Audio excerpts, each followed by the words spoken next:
there is a temple in Upper Egypt whose ceiling is still blue. Not the faded, ghostly blue of a pigment that has survived by accident. The vivid, saturated, luminous blue of lapis lazuli, applied with deliberation, maintained by darkness, and preserved by the same sand that buried the building for a millennium. The ceiling of the Temple of Dendera is one of the most visually stunning surfaces in Egyptian archaeology. A vast expanse of deep celestial blue, populated by astronomical figures, divine images, and cosmic symbols that glow in the dim light of the hypostyle hall, with a freshness that seems to deny the passage of 2,000 years. The ceiling is not the only thing that survives at Dendera. The temple itself, dedicated to the goddess Hathor, the deity of love, music, joy, and motherhood, is one of the best preserved temple complexes in Egypt. Its walls are intact, its columns are standing, its crypts are accessible, its roof is climbable, its reliefs are sharp, detailed, and, in places, still painted. And on its walls, in a small chapel on the roof dedicated to the resurrection of Osiris, the builders carved the single most famous astronomical image from the ancient world, the Dendera zodiac, a circular bas-relief depicting the constellations of the night sky, the signs of the zodiac, and the celestial bodies known to the Ptolemaic astronomers, arranged in a cosmic wheel that has fascinated scholars, mystics, and conspiracy theorists since it was first documented by Napoleon's expedition in 1798. The zodiac is no longer at Dendera. In 1821, a French engineer named Jean-Baptiste Leloir, using saws and explosives, cut the circular relief from the ceiling and shipped it to France, where it was purchased by the French government and installed in the Louvre, where it remains today. A plaster copy was placed in the chapel at Dendera, filling the hole that Leloir's saws had made. The removal was legal under the conventions of the day. It was also, by modern standards, an act of cultural vandalism. The extraction of the most important object from the most important room in the temple, leaving a scar that the plaster copy cannot heal. But the temple survived the extraction, as it has survived everything else. The Christian conversion, the Islamic period, the sand, the earthquakes, the tourists, the 2,000 years of Upper Egyptian climate that have destroyed virtually every other painted surface in the Nile Valley. Dendera survives because it was buried, sealed by sand, forgotten by the world above, preserved in the darkness that its builders designed and that the desert enforced. By the end of tonight, you're going to understand why the Temple of Dendera was built, what the goddess Hathor meant to the people who worshipped her, how the temple functioned as a center of healing, music, and astronomical observation, and why its extraordinary preservation makes it not merely one of the finest temples in Egypt, but one of the most complete records of late Egyptian religious practice that survives from any period. Before we get started, if you find these mysteries as fascinating as we do, take a second to like the video or subscribe. It's a simple action, but it helps this channel reach more curious minds like yours. Now, let's begin. To understand Dendera, begin with the goddess. Hathor was not a minor deity. She was one of the oldest, most powerful, and most beloved goddesses in the Egyptian pantheon, worshipped from the earliest periods of Egyptian history to the last days of the pagan temples, across a span of more than 3,000 years. Her name, Hoptah in Egyptian, meaning House of Horus, identifies her as the cosmic mother who contains the sky god within her body. She was the sky. She was the cow whose body arched over the world, whose 4 legs were the pillars of heaven, whose belly was the vault of the firmament. She was the mother of Horus, the mother of the pharaoh, the divine nurse who suckled the king and gave him his legitimacy. But Hathor was also something else, something that no other major Egyptian deity embodied with such completeness. She was the goddess of joy, of music, of dance, of love, of beauty, of intoxication, of everything that made life worth living. The Egyptians worshipped gods of death, gods of war, gods of order, gods of chaos. Hathor was the goddess of pleasure, the deity who presided over festivals, who inspired musicians, who blessed lovers, who turned grief into joy and mourning into celebration.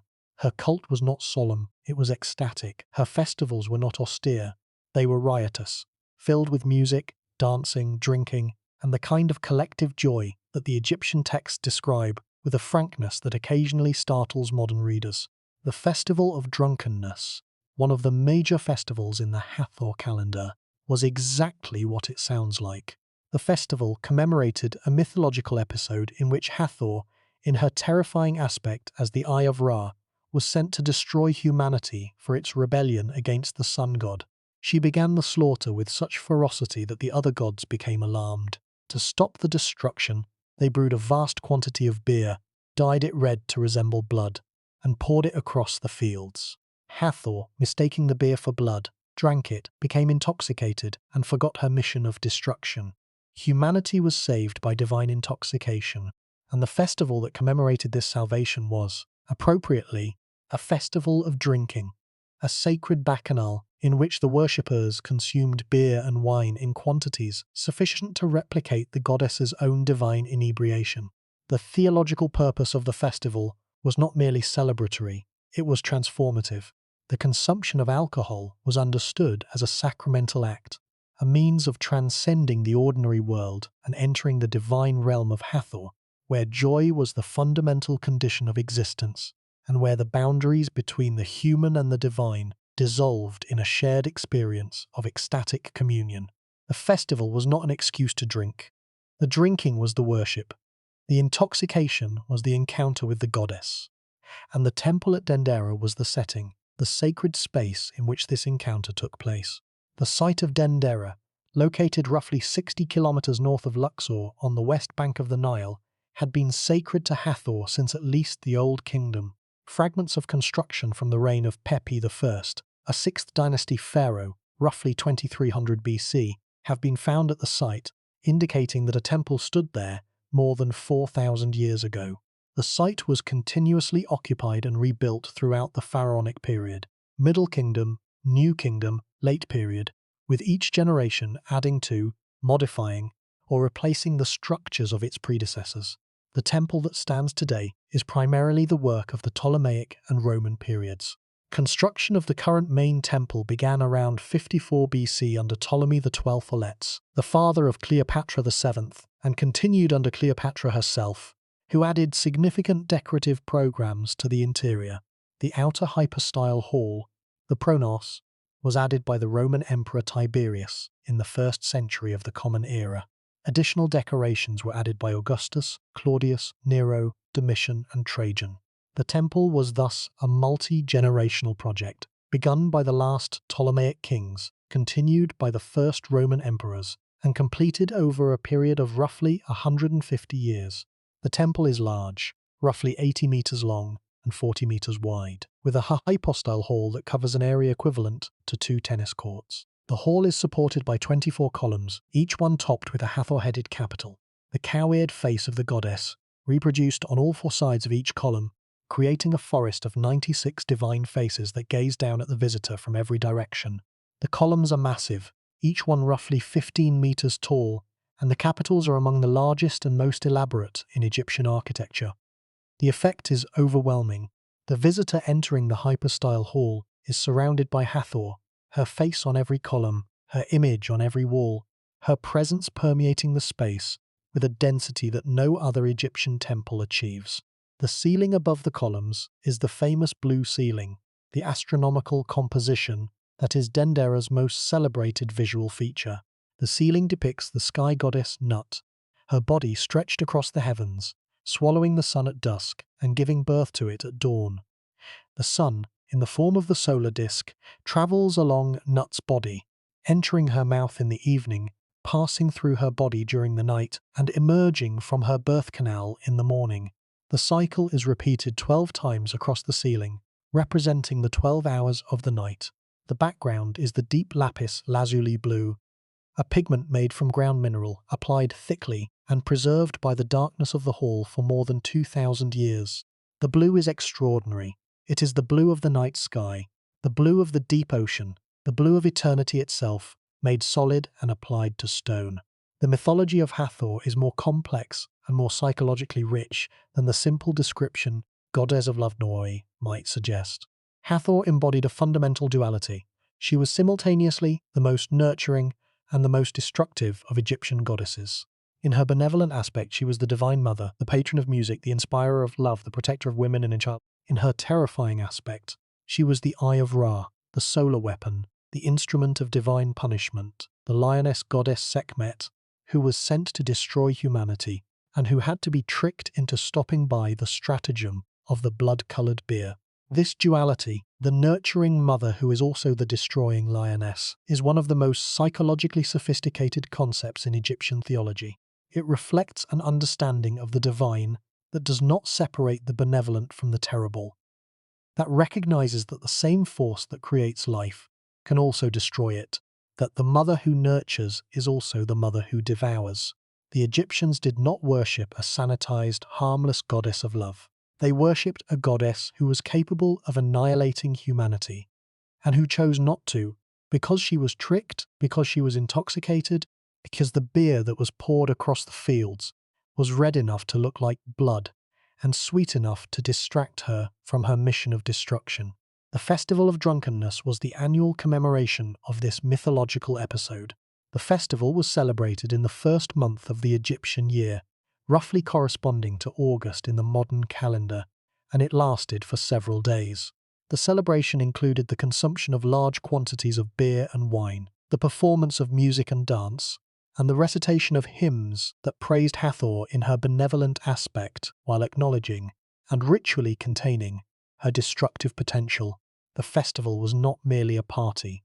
It was a liturgical event, a structured, ritualized, theologically motivated celebration of the moment when destruction was averted and joy was restored. The connection between intoxication and divine encounter is a feature of many ancient religions. The Dionysian festivals of Greece, the Soma ceremonies of Vedic India, the peyote rituals of the Native American traditions.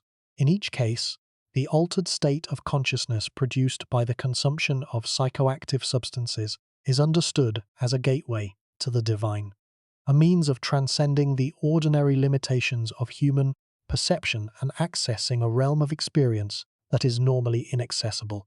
The Festival of Drunkenness at Dendera belongs to this global tradition of sacramental intoxication, a tradition in which the chemical alteration of consciousness is not merely tolerated but prescribed, not merely permitted but required, as an essential component of the worship of a deity whose nature encompasses both the joy and the terror of existence. The reliefs at Dendera that depict the Festival of Drunkenness are among the most vivid and most informative festival scenes in Egyptian art. They show the procession of the sacred bark, the distribution of food and drink to the worshippers, the performance of music on harps, lutes, and sistra, the sacred rattle that was Hathor's characteristic instrument, and the dancing of female attendants who performed the ecstatic movements that the Egyptians associated with divine communion. The scenes are joyful, energetic, and uninhibited, depicting a celebration that was, by the standards of Egyptian temple art, unusually exuberant. The solemnity that characterizes most Egyptian ritual scenes is absent here. The Festival of Drunkenness was not solemn, it was ecstatic, and the reliefs capture the ecstasy with a directness that is rare in Egyptian monumental art. The sistrum, the sacred rattle of Hathor, was the instrument most closely associated with the goddess and her cult. The sistrum was a handheld instrument consisting of a U-shaped metal frame, through which several metal rods were threaded, fitted with small metal discs that rattled when the instrument was shaken. The sound, a metallic, jingling, shimmering sound, was understood to please the goddess and to drive away evil spirits. The sistrum was used in every ritual at Dendera, shaken by the priests during the daily service, by the musicians during festival processions, by the worshippers during collective celebrations. The columns of the hypostyle hall, with their Hathor-headed capitals, incorporate the shape of the sistrum into their design. Each capital is, in effect, a monumental sistrum, the face of the goddess framed by the U-shaped naos that recalls the instrument's handle, the cow ears projecting like the metal rods, the entire composition a frozen rattle, permanently shaking, permanently pleasing the goddess, permanently driving away the forces of chaos. The role of Cleopatra VII in the construction and decoration of the Temple of Dendera gives the building a historical significance that extends beyond its religious function. Cleopatra was the last pharaoh of Egypt, the last ruler in a line of kings and queens that stretched back more than 3,000 years to the unification of Upper and Lower Egypt under Narmer. Her reign ended with her suicide in 30 BC, following the defeat of her forces by Octavian, the future Emperor Augustus, at the Battle of Actium. With her death, the Ptolemaic dynasty ended. Egypt became a Roman province, and the pharaonic tradition, 3 millennia of divine kingship, of temple building, of cosmic maintenance, came to an end. Cleopatra's presence at Dendera is attested by the relief on the rear exterior wall. The massive scene showing the queen and her son Caesarion making offerings to the gods. The relief is the only surviving large-scale depiction of Cleopatra at a standing temple, and it has become one of the most iconic images in Egyptian archaeology. The queen is shown in full pharaonic regalia, wearing the double crown, holding the crook and flail, depicted in the traditional Egyptian style that had been used to represent pharaohs for 3,000 years. There is nothing in the relief that indicates that the person depicted is a woman. The figure follows the male conventions of pharaonic art, with the broad shoulders, the narrow waist, and the striding posture that characterized every Egyptian king since the Old Kingdom. Caesarion, Ptolemy XV, the son of Cleopatra and Julius Caesar, stands beside his mother, depicted at a slightly smaller scale, making his own offerings to the gods. Caesarion was murdered by Octavian's agents after the fall of Alexandria at roughly 17 years of age. His image at Dendera is one of the very few surviving depictions of a boy who was, briefly, the co-ruler of Egypt and the son of the most powerful man in the Roman world. The pathos of the image, a teenage boy, depicted as a pharaoh, making offerings to gods who would not save him, is intensified by the knowledge of what followed. The gods were fed, the boy was killed, the dynasty ended, and the temple that Cleopatra helped to build became a monument to a civilization that her death had terminated. The construction history of the current Temple of Dendera spans roughly 150 years. From the beginning of work under Ptolemy XII around 54 BC to the final decorations, added under the Roman emperors Domitian and Trajan in the late 1st and early 2nd centuries of the Common Era. The construction proceeded from the inside out, following the standard Egyptian temple building sequence. The sanctuary was built first. The surrounding chambers were added next. The inner hypostyle hall, the Hall of Appearances, followed, and the outer hypostyle hall, the pronaos, with its 24 Hathor-headed columns and its astronomical ceiling, was added last by the Roman Emperor Tiberius, who completed the temple's most famous feature more than 80 years after construction had begun. The pronaos of Tiberius is one of the finest surviving examples of Roman period temple architecture in Egypt. The hall is vast, roughly 26 meters wide and 12.5 meters deep, and its ceiling, at a height of roughly 15 meters, is one of the highest in any Ptolemaic Roman temple. The 24 columns, 6 across and 4 deep, are arranged in a grid that creates a forest of stone and divine faces. The Hathor-headed capitals, each one roughly 2.5 meters tall, each one carved with a coward face on all 4 sides, are the dominant visual element of the hall. They transform the space from an ordinary hypostyle hall into a Hathor-specific architectural experience. A room that is not merely dedicated to the goddess, but that physically embodies her, that makes her face the primary sensory experience of anyone who enters. The preservation of the Dendera ceiling is the result of a combination of factors, the same factors that preserve the best painted surfaces in Egypt. The hall was buried by sand, which sealed the interior from light, moisture, and temperature fluctuation. The ceiling, positioned at the highest point of the interior, was the last surface to be exposed when the temple was partially cleared, and it was also the surface most protected from the elements by the depth of the hall below. The pigment, Egyptian blue, a synthetic compound of calcium copper silicate, is itself exceptionally durable, resistant to fading, and chemically stable. And the plaster base on which the pigment was applied was of high quality, well bonded to the stone surface, and free from the defects that cause plaster to delaminate and fall. The recent restoration of the ceiling, completed over several years by Egyptian conservation teams, involved the careful removal of centuries of accumulated soot, dust, and grime from the painted surface. The removal was conducted using soft brushes, cotton swabs, and dilute chemical solutions, a process that was painstaking, slow, and extraordinarily labor-intensive. Each square meter of ceiling required hours of careful cleaning. The total area, roughly 500 square meters, required thousands of hours of work. But the result was transformative. The ceiling that had been dark, grimy, and barely legible was revealed in its original colors: the deep blue, the golden figures, the red and green accents, the white outlines, colors that had been hidden for centuries and that are now visible for the first time in the modern era in something approaching their original brilliance. The restoration of the ceiling has changed the visitor experience of the hypostyle hall more dramatically than any other single intervention in the temple's modern history. Before the restoration, the hall was impressive but dark. The columns were visible, the Hathor faces were recognizable, but the ceiling was a featureless expanse of grey. After the restoration, the hall is luminous. The blue ceiling glows in the dim light. The astronomical figures are legible. The body of Nut stretches across the vault in vivid colour. The transformation is not merely visual, it is experiential. The hall feels different, it feels alive.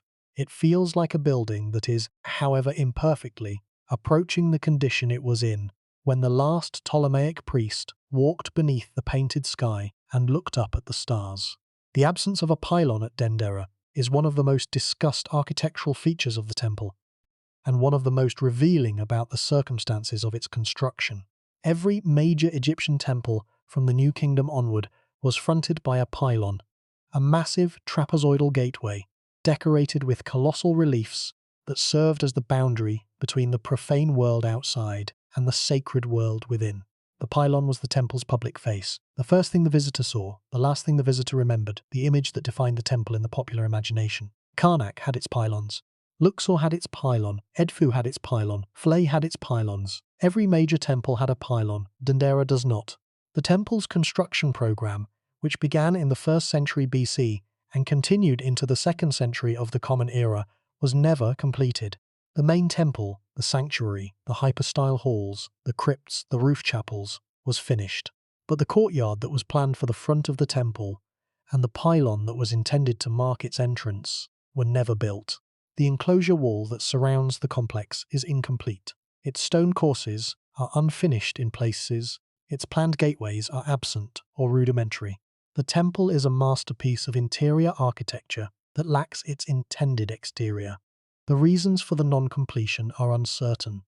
The most likely explanation is political. The Roman emperors who inherited the construction program from the Ptolemies may have lost interest in the project, redirecting resources to other temples or to other priorities. The Roman administration of Egypt was pragmatic. They built and decorated temples when it served their political interests and neglected them when it did not. The interior of the temple, the sanctuary, the hypostyle hall, the crypts, was completed because these were the spaces that the priesthood needed for the performance of daily rituals.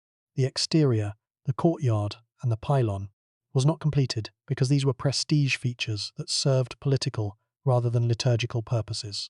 The result is a temple that is, paradoxically, more intimate than its builders intended. Without the pylon, the visitor approaches the temple directly, walking from the entrance of the complex to the facade of the hypostyle hall without the intermediary of a courtyard or a ceremonial gateway. The transition from the outside world to the interior of the temple is abrupt. A single step from the bright Egyptian sunlight into the dim, column-filled, Hathor-watched darkness of the hypostyle hall. The abruptness is not intentional. It is a consequence of non-completion, but it has an architectural effect that the original plan might not have achieved. It thrusts the visitor, without preparation, without transition, without the gradual dimming of light that a courtyard and a pylon would have provided, into the presence of the goddess. The screen wall that forms the facade of the hypostyle hall, a low wall, roughly 3 meters high, connecting the 6 front columns, is a unique architectural feature that compensates, partially, for the absence of the pylon. The wall creates a semi-enclosed entrance, blocking the view of the interior from outside while allowing light and air to enter through the gaps between the columns. The tops of the 6 Hathor-headed columns are visible above the wall from the exterior. The goddess's faces emerging from the stone, looking out toward the approaching visitor, inviting and welcoming and watching. The screen wall is a compromise. Not the pylon that was intended, but a functional substitute that defines the boundary, filters the light, and creates a threshold between the ordinary and the sacred. The temple complex at Dendera covers an area of roughly 40,000 square meters, a vast precinct enclosed by a massive mud brick wall containing not only the main temple of Hathor, but also the two Mamasi birthhouses, the sacred lake, the sanatorium, the Coptic basilica, the sacred well, and a variety of subsidiary structures, storerooms, workshops, and administrative buildings that served the practical needs of the temple's daily operations. The mud brick enclosured wall, roughly 10 meters high and several meters thick, defined the boundary of the sacred precinct, separating the temple from the surrounding agricultural land, creating a walled compound that was simultaneously a religious sanctuary, an economic estate, and an administrative headquarters. The mud brick wall is itself an interesting architectural feature. Unlike the stone walls of the temple, which were designed to last forever, the mud brick wall was designed to be temporary, a functional boundary that could be rebuilt, repaired, or relocated as the needs of the complex changed. The use of mud brick for the enclosure wall while using stone for the temple reflects the Egyptian distinction between the permanent and the temporary, between the eternal world of the gods, which was built in stone, and the transient world of human administration, which was built in mud brick. The stone would last, the mud brick would not. And the temple, standing within its mud brick enclosure, was a permanent object housed in a temporary setting, an eternity of stone, surrounded by a perimeter of dried mud. The Hathor cult at Dendera was one of the wealthiest and most influential religious institutions in late Ptolemaic and Roman Egypt. The temple's agricultural estates, distributed across the surrounding region, produced the grain, oil, and wine that funded the daily rituals and the annual festivals. The temple employed hundreds of priests, scribes, craftsmen, and laborers. It maintained workshops that produced ritual objects, musical instruments, and pharmaceutical preparations. It operated a sanatorium that treated patients from across Egypt, and it managed a calendar of festivals, including the Festival of Drunkenness, the Festival of the Beautiful Meeting, and the New Year celebration, that were among the most elaborate and most popular religious events in Upper Egypt. The wealth of the temple was reflected in the quality of its construction. The stone was quarried from the finest available sources. The reliefs were carved by the most skilled craftsmen. The pigments were manufactured from the most durable materials, and the astronomical ceiling, the deep blue vault of the hypostyle hall, was painted with a compound that has survived, essentially unchanged, for more than 2,000 years. The wealth was not merely spent on beauty, it was invested in permanence, in materials and techniques that were selected for their durability, that were designed to resist the destructive forces of time and climate, and that have, in the event, proved remarkably successful. The blue endures, the stone endures, the temple endures, and the investment, the Ptolemaic and Roman investment in the permanence of the house of the goddess, has paid dividends that the investors could never have imagined, across a span of time that the investors could never have anticipated. The core problem of the Temple of Dendera is the problem of knowledge, the staggering quantity of information that the temple contains, and the challenge of extracting, translating, and interpreting it before the stone that holds it deteriorates beyond recovery. Dendera is not merely a building, it is an encyclopedia, a comprehensive record of late Egyptian religious thought, astronomical knowledge, medical practice, and ritual procedure, inscribed on every surface of a building that covers more than 3,000 square meters of wall space. The inscriptions are denser, more detailed, and more varied than those at any other temple in Egypt except Edfu. And unlike Edfu, which has been extensively published and translated over the past century, Dendera's inscriptions are still being studied. Many texts remain unpublished, many reliefs remain uninterpreted, and the full scope of the temple's intellectual program is still being discovered. The astronomical content of the temple is its most famous feature and its most contentious. The Dendera zodiac, removed to the Louvre in 1821, is a circular bas-relief, roughly 2.5 meters in diameter, depicting the constellations of the night sky as known to the Ptolemaic astronomers. The zodiac includes the 12 signs that are familiar from the modern Western zodiac: Aries, Taurus, Gemini, and the rest, along with the Egyptian constellations, the decans, the 36 star groups that the Egyptians used to track the hours of the night, and representations of the 5 visible planets. The zodiac sparked an intense scholarly debate that lasted for decades. When Napoleon's savants first documented the relief in 1798, they believed it to be thousands of years old, an astronomical record from the deep past, evidence that the Egyptians had understood the precession of the equinoxes and had encoded this knowledge in their temple architecture. If this interpretation was correct, the zodiac was one of the oldest and most sophisticated astronomical documents in the world. Champollion, who deciphered the hieroglyphs in 1822, punctured this theory. He read the cartouches on the ceiling of the temple and identified them as belonging to Roman emperors: Tiberius, Claudius, Nero, Domitian. The zodiac, he concluded, was not thousands of years old. It was Roman, dating to the 1st or 2nd century of the Common Era. The disappointment was palpable. The zodiac, which had been imagined as a window into the deep astronomical past, turned out to be a Ptolemaic Roman composition, sophisticated, beautiful, and important, but not nearly as ancient as its discoverers had hoped. But here's the problem. The dating of the zodiac to the Roman period does not diminish its significance, it merely changes the question. The zodiac is not a record of deep antiquity. It is a record of the state of astronomical knowledge in the late Ptolemaic and early Roman periods, a snapshot of what the priests of Hathor at Dendera knew about the sky, the stars, and the movements of the celestial bodies. And what they knew was considerable. The zodiac includes accurate representations of the constellations.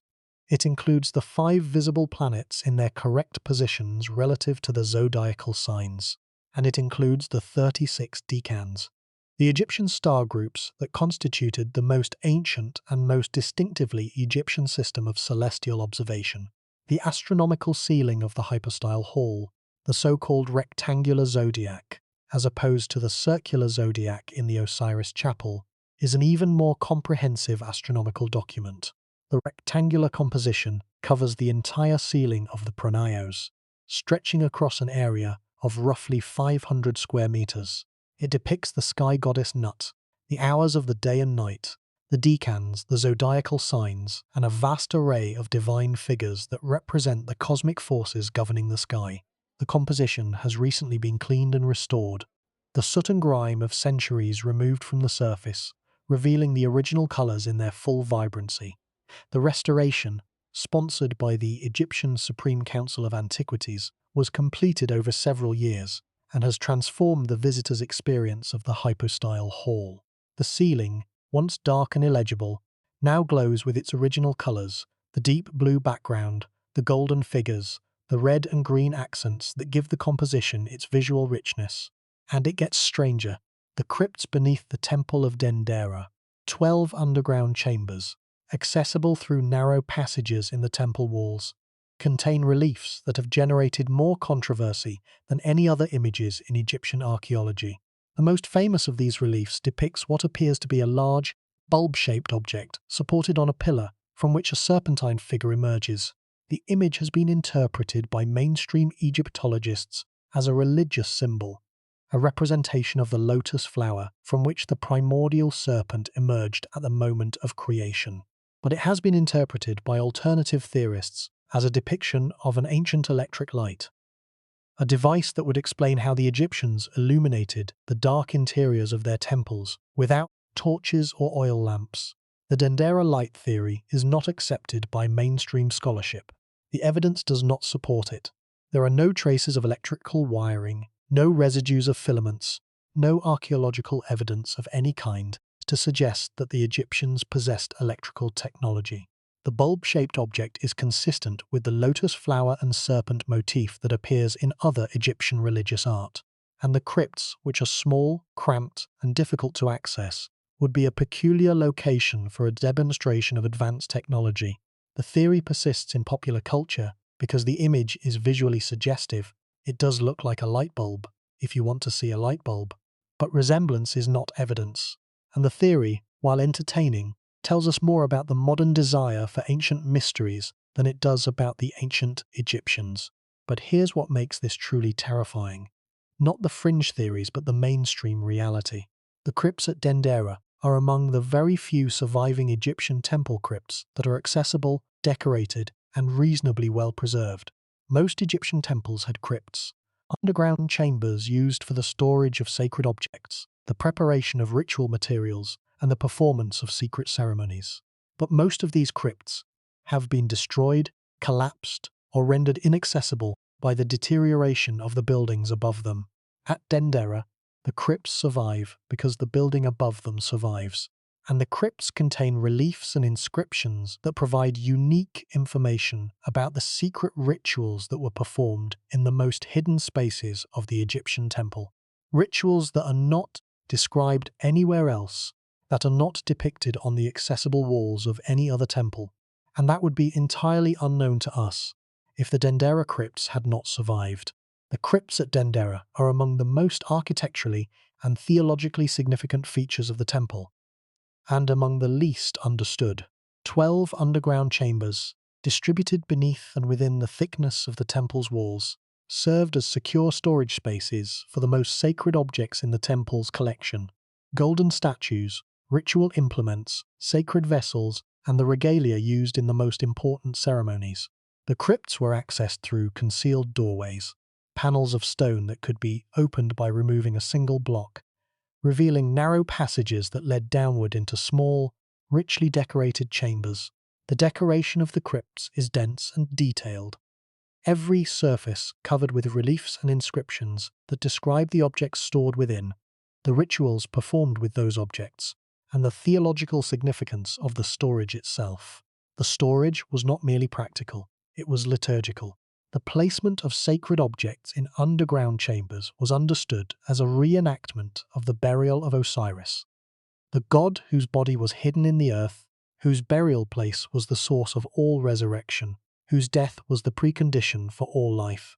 The crypts were miniature tombs, sacred spaces where divine objects were buried during the periods when they were not in use, where they underwent a symbolic death and resurrection that paralleled the cosmic cycle of Osiris. The most controversial relief in the crypts, the so-called Dendera Light, is located in the southernmost crypt, the deepest and most difficult to access of the 12 chambers. The relief depicts a large, elongated, bulb-shaped object resting on a pillar, with a serpentine figure emerging from within it. The serpent is identified by its accompanying inscription as the serpent deity who emerged from the primordial lotus at the moment of creation, the first being, born from the first flower at the beginning of time. The image is, in its Egyptian context, a creation symbol, a visual representation of the first moment of existence, rendered in the distinctive visual language of Ptolemaic temple art. The alternative interpretation, that the relief depicts an electric light, has been popular since the 1970s, when it was first proposed by writers who argued that the ancient Egyptians possessed advanced technology that has been lost or suppressed. The argument rests entirely on the visual resemblance between the relief and a modern light bulb. There is no textual evidence to support it. The accompanying hieroglyphic inscription describes a creation myth, not an electrical device. The other reliefs in the same crypt depict standard religious scenes, offering rituals, divine processions, mythological narratives that are entirely consistent with the creation symbol interpretation and entirely inconsistent with the electrical device interpretation. The scholarly consensus is clear. The relief depicts a religious symbol, not a technological device. But the controversy has had an unexpected benefit. It has drawn public attention to the Dendera crypts, spaces that would otherwise be known only to specialists, and has motivated visitors to seek out the temple and explore its underground chambers. The Dendera light theory is wrong, but the interest it has generated has benefited the temple, bringing visitors, generating revenue, and focusing attention on a monument that deserves to be better known. The astronomical knowledge encoded in the Dendera ceiling deserves more careful attention than the zodiac debate has typically received. The rectangular ceiling of the hypostyle hall is one of the most comprehensive astronomical compositions in Egyptian art. It depicts the 36 decans, the star groups that the Egyptians used to divide the night into hours, arranged in their correct positions along the celestial equator. It depicts the 5 visible planets, Mercury, Venus, Mars, Jupiter, and Saturn, in their positions within the zodiacal signs. It depicts the constellations of the Egyptian sky, the hippopotamus, the crocodile, the falcon, the bull, in their positions relative to the pole star. And it depicts the 12 zodiacal signs, the same signs that are familiar from the modern Western zodiac, in their positions along the ecliptic. The presence of the zodiacal signs at Dendera is itself significant. The zodiac, the division of the ecliptic into 12 equal signs, each associated with a specific constellation, is not an Egyptian invention. It is a Mesopotamian invention, developed in Babylonia in the 1st millennium BC and transmitted to Egypt through the cultural contact that followed Alexander's conquest. The zodiac at Dendera is therefore evidence of cultural exchange, a Babylonian astronomical concept transmitted through Greek intermediaries, adopted by Egyptian priests, and incorporated into the ceiling of an Egyptian temple dedicated to an Egyptian goddess. The ceiling is a palimpsest of cultures, Egyptian, Babylonian, and Greek astronomical traditions layered on top of each other, integrated into a single visual composition, painted on the ceiling of a temple that was built by Greeks, decorated by Romans, and dedicated to a goddess who had been worshipped in Egypt since the beginning of recorded history. The integration of these diverse astronomical traditions into a single coherent composition is evidence of the intellectual sophistication of the Dendera priesthood. The priests were not merely inheriting a tradition, they were synthesizing multiple traditions, combining Egyptian, Babylonian, and Greek astronomical knowledge into a system that was more comprehensive than any of its individual components. The ceiling of the hypostyle hall is the visual expression of this synthesis, a cosmic map that draws on 3,000 years of Egyptian observation, 500 years of Babylonian theory, and 300 years of Greek geometry to produce a representation of the sky that is simultaneously traditional and innovative, ancient and contemporary, Egyptian and universal. The blue pigment on the ceiling of the Dendera hypostyle hall is not merely a color, it is a technological achievement, a synthetic material manufactured by human ingenuity that has outlasted virtually every other pigment used in ancient Egyptian decoration. Egyptian blue, calcium copper silicate. The chemical formula calcium copper silicate is one of the oldest known synthetic pigments in the world, first produced in Egypt during the 4th millennium BC. The production process involves heating a mixture of silica sand, copper oxide, calcium carbonate, and a flux agent, such as natron, to a temperature of roughly 800 to 900 degrees Celsius. The result is a blue glass-like substance that can be ground into a fine powder and mixed with a binding medium to produce a paint of extraordinary depth and luminosity. The choice of Egyptian blue for the Dendera ceiling was not arbitrary. Egyptian blue is chemically stable, resistant to fading, resistant to oxidation, resistant to the chemical degradation that destroys most organic pigments over time. It is one of the few ancient pigments that retains its color essentially unchanged over millennia, a property that makes it uniquely suitable for surfaces that are intended to last forever. The priests who commissioned the ceiling, who specified the pigment, who approved the composition, who supervised the application, knew that the color would endure. They chose it because it would endure. The blue of the Dendera ceiling is not merely beautiful. It is permanent as any color can be, painted on stone, in a medium that has been tested by 2,000 years of exposure, and that has passed the test with flying colors. The discovery of the temple by Napoleon's expedition in 1798 was one of the pivotal moments in the history of Egyptology. The savants who accompanied the French army, scientists, engineers, artists, and scholars recruited by Napoleon to document the antiquities of Egypt, arrived at Dendera in May of 1799 and were overwhelmed by what they found. The temple was partially buried but clearly magnificent, its columns visible above the sand, its relief sharp and legible, its interior accessible through gaps in the accumulated debris. The savants spent several days at the site, measuring, drawing, and documenting the temple with a thoroughness that was unprecedented in the history of Egyptian archaeology. The result of their work was a series of detailed illustrations, published in the monumental Description de l'Egypte, that introduced the Temple of Dendera to the European public. The illustrations showed the hypostyle hall in all its columned grandeur, the Hathor-headed capitals in precise detail, the astronomical ceiling in full colour. The images were a sensation.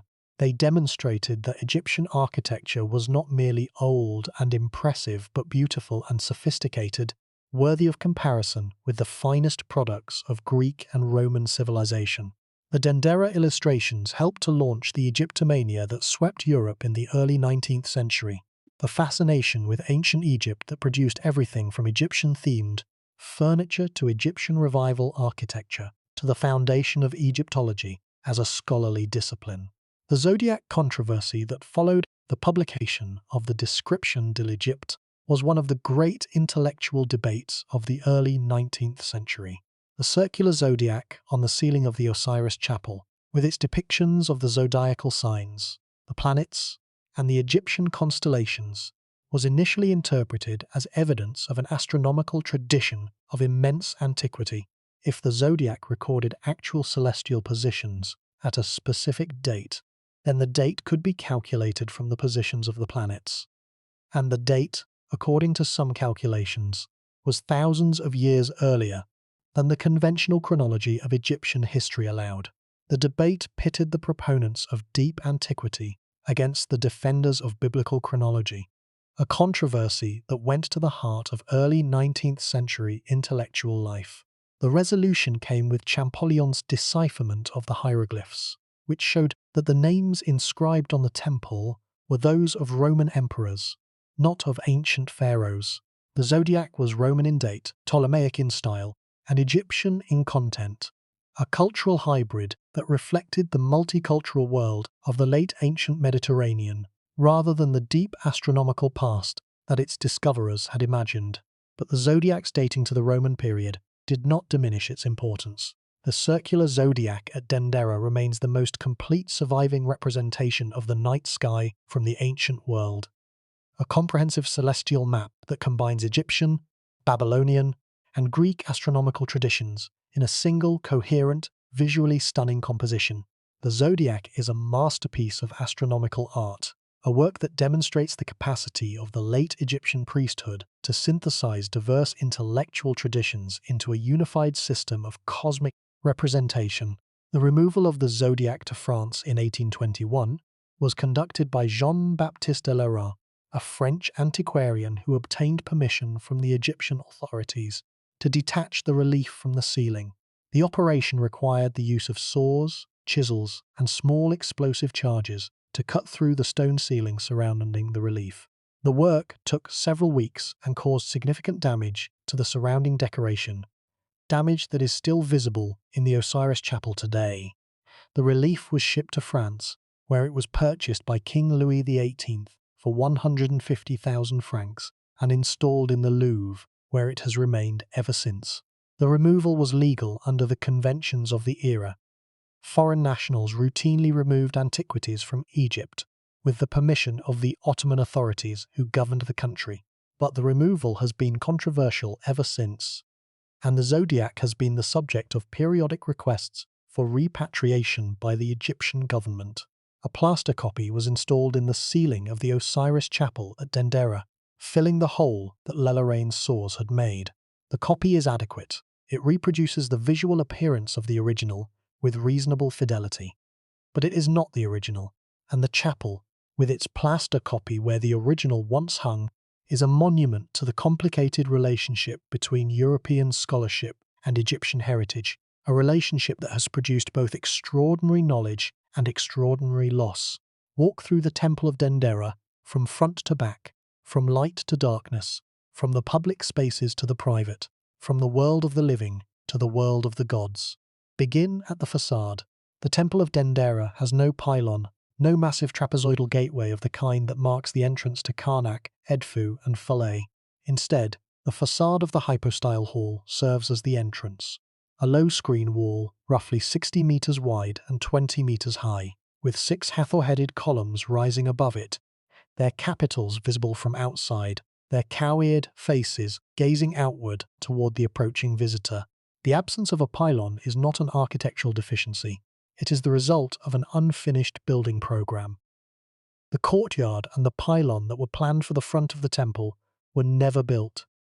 The temple was never completed, and the facade that visitors see today, the screen wall and the 6 columns, is not the intended entrance but the boundary of the incomplete. Enter the hypostyle hall. The transition from the bright Egyptian sunlight to the dim interior is immediate and dramatic. The hall is vast, 24 columns in 6 rows, each one topped with a Hathor-headed capital, each face looking down at the visitor with the calm, bovine serenity that characterizes the goddess's iconography. The light enters through narrow slits in the ceiling and through the gaps between the columns of the screen wall, creating thin beams that move across the floor as the sun traverses the sky. The beams illuminate different sections of the ceiling at different times of day, a natural light show that the builders certainly intended, using the architecture of the hall as a sundial that tracked the passage of time through the movement of light across the painted surface. The ceiling is the primary experience. Look up.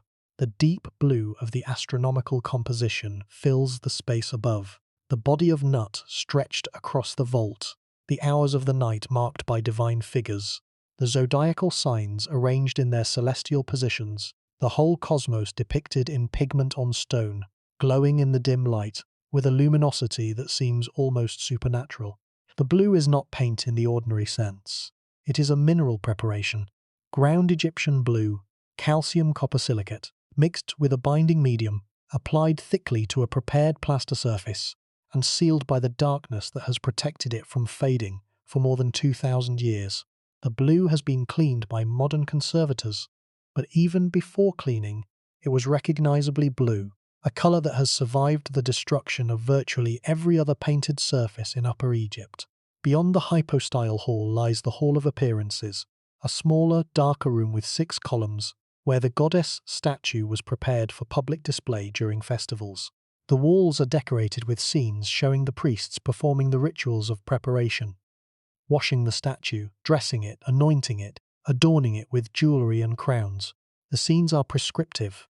They describe how the ritual should be performed, in what order, with what implements, using what texts. They are the instruction manual for the care of the goddess. Beyond the Hall of Appearances, the space is narrow. A series of offering halls, storage rooms, and ritual preparation chambers leads to the sanctuary, the Holy of Holies, the innermost chamber, the room where the cult statue of Hathor resided. The sanctuary is small, dark and austere, a granite-walled chamber, roughly 3 meters by 4, dominated by a large naos shrine that once held the golden statue of the goddess. The statue is gone, removed or destroyed in antiquity, but the shrine remains, and the inscriptions on its walls describe the daily ritual that was performed here, the same ritual of washing, anointing, dressing, and offering that was performed at every Egyptian temple, adapted to the specific requirements of the Hathor cult.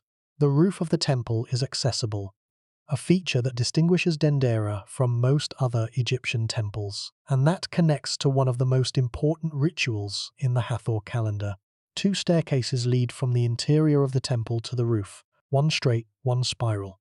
The walls of both staircases are decorated with reliefs, showing the procession of priests carrying the statue of Hathor upward, ascending the staircase, emerging onto the roof, and presenting the statue to the first rays of the rising sun in a ceremony known as the union with the sun disk.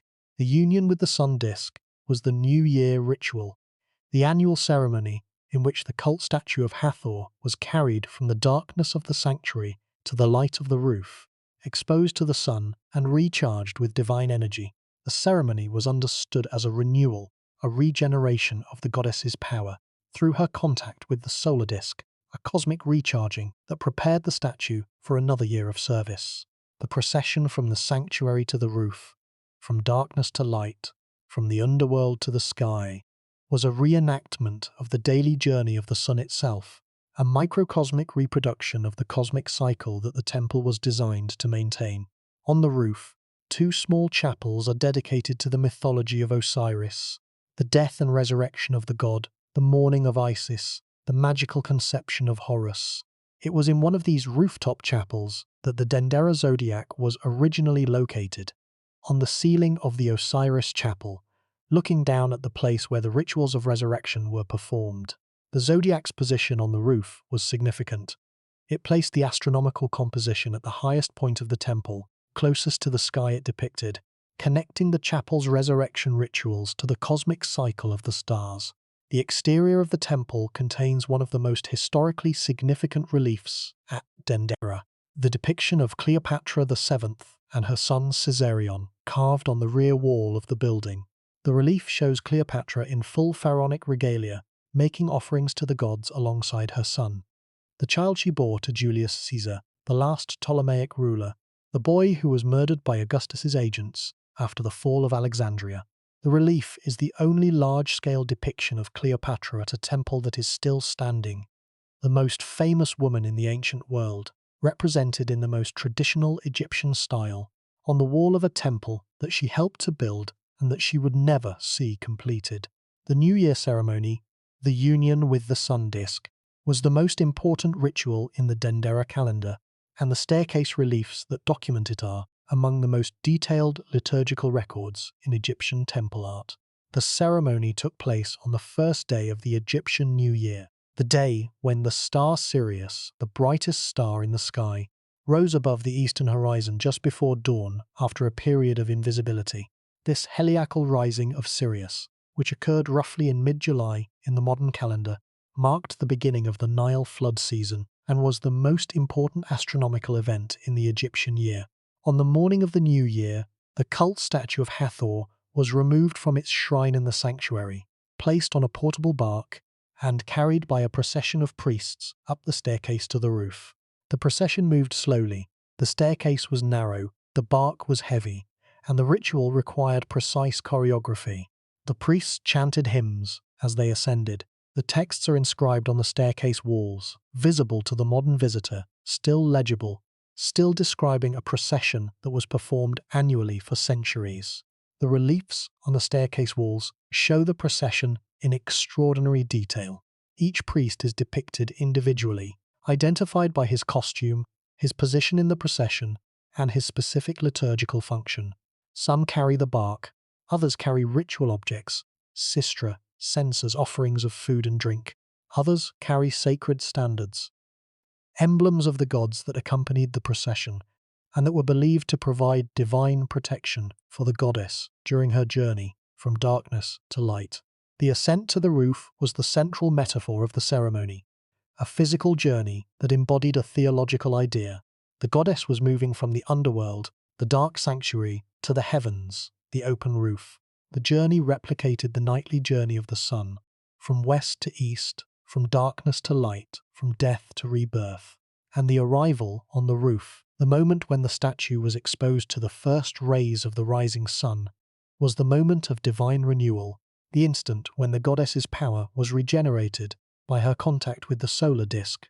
The roof itself contained two chapels, one on the east, one on the west, dedicated to different aspects of the Osiris mythology. The eastern chapel contained reliefs depicting the death and dismemberment of Osiris. The western chapel contained reliefs depicting his resurrection and the conception of Horus. Together, the two chapels told the complete Osiris story: death and resurrection, destruction and renewal, in architectural form, positioned on the roof of the temple, at the point closest to the sky, at the boundary between the human world and the divine. The circular zodiac was located in the ceiling of the eastern chapel, the chapel dedicated to Osiris's death. Its position was significant. The zodiac depicted the eternal cycle of the stars, the unchanging, predictable, mathematically describable movements of the celestial bodies. The Osiris chapel depicted the eternal cycle of death and resurrection, the unchanging, predictable, theologically describable movements of the god. The two cycles were understood as parallel expressions of the same cosmic principle, the principle of eternal return, of cyclical renewal, of the perpetual oscillation between death and life that governed both the stars and the gods. The removal of the zodiac by Lellerain in 1821 destroyed this architectural relationship. The zodiac in the Louvre is a beautiful object, displayed under controlled lighting in a climate-controlled gallery, studied by scholars, admired by visitors. But it is not in its chapel. It is not on its ceiling. It is not above the Osiris reliefs that gave it its theological context. The removal preserved the object. It destroyed the relationship. And the relationship, the connection between the astronomical cycle and the mythological cycle, between the stars and the gods, between the zodiac and the resurrection, was the whole point. The straight staircase and the spiral staircase at Dendera served different liturgical functions. The straight staircase was used for the ascent, the procession that carried the goddess's statue up to the roof for the union with the sun disk. The spiral staircase was used for the descent, the return journey after the ceremony was complete, when the recharged statue was carried back to its sanctuary in the temple's interior. The two staircases created a circular processional route, up one side, across the roof, down the other, that replicated the circular journey of the sun across the sky and through the underworld. The architecture was the metaphor, the building was the journey, and the journey was the worship. The festival of the beautiful meeting, the annual journey of Hathor from Dendera to Edfu to reunite with her husband Horus, was the great love story of Egyptian religion, performed annually on the Nile for centuries.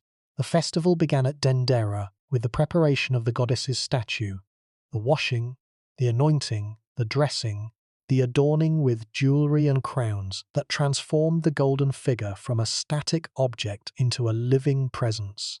The prepared statue was placed on a golden bark, a model boat, ornately decorated, carried on poles by priests, and processed from the temple to the riverbank, where it was placed on a real boat for the journey south.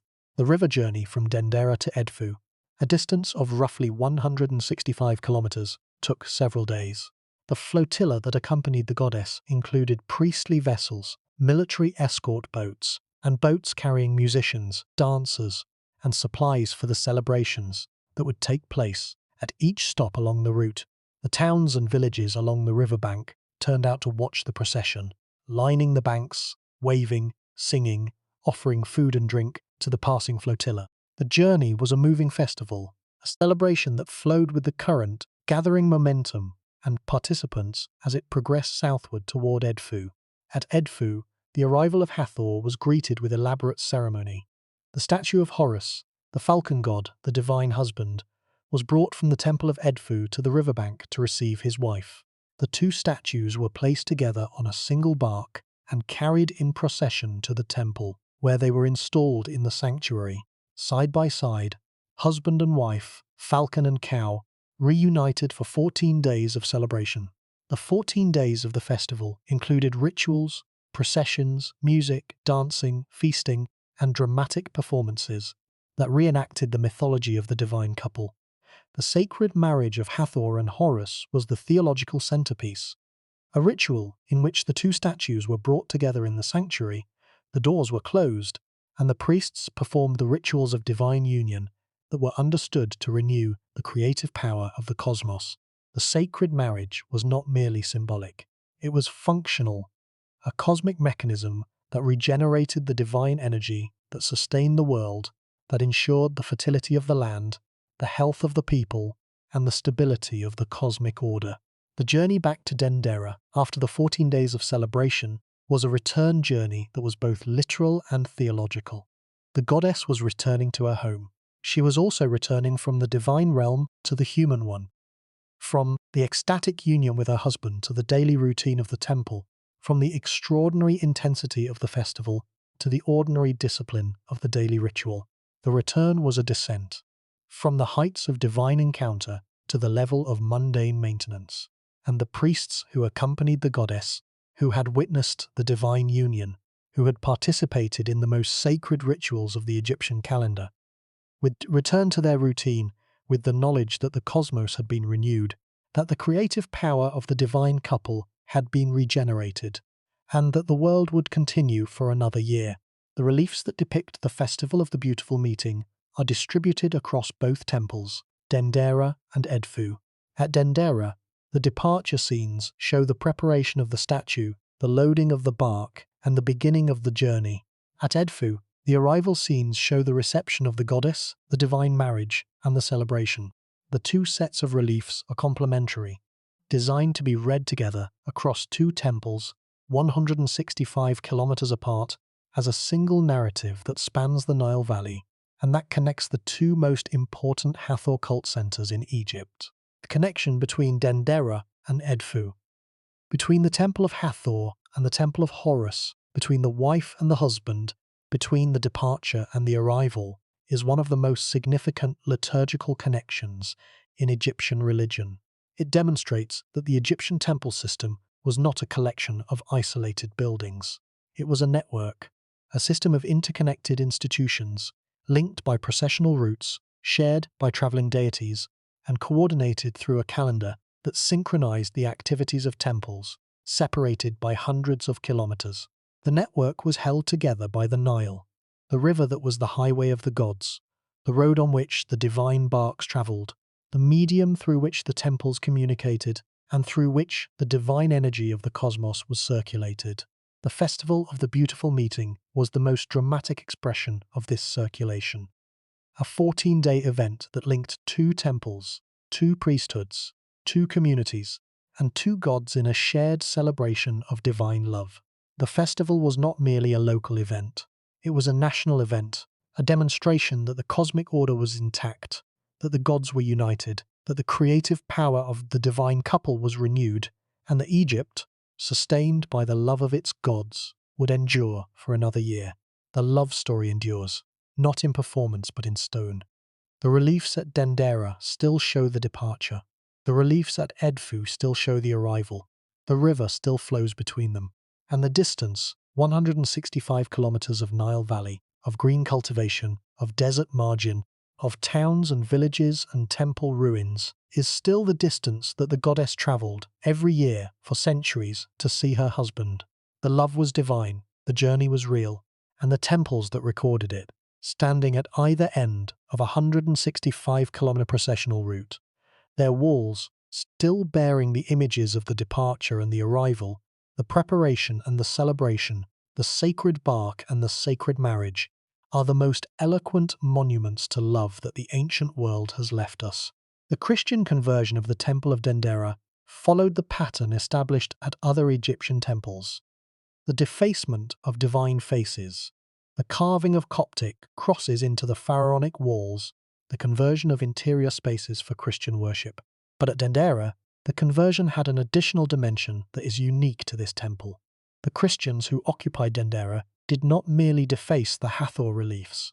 They blackened them, covering the carved surfaces with soot from the fires they lit inside the temple, coating the reliefs and the columns and the ceiling with a layer of carbon that obscured the decoration and that, over the course of centuries, became thick enough to make the original painted surfaces invisible.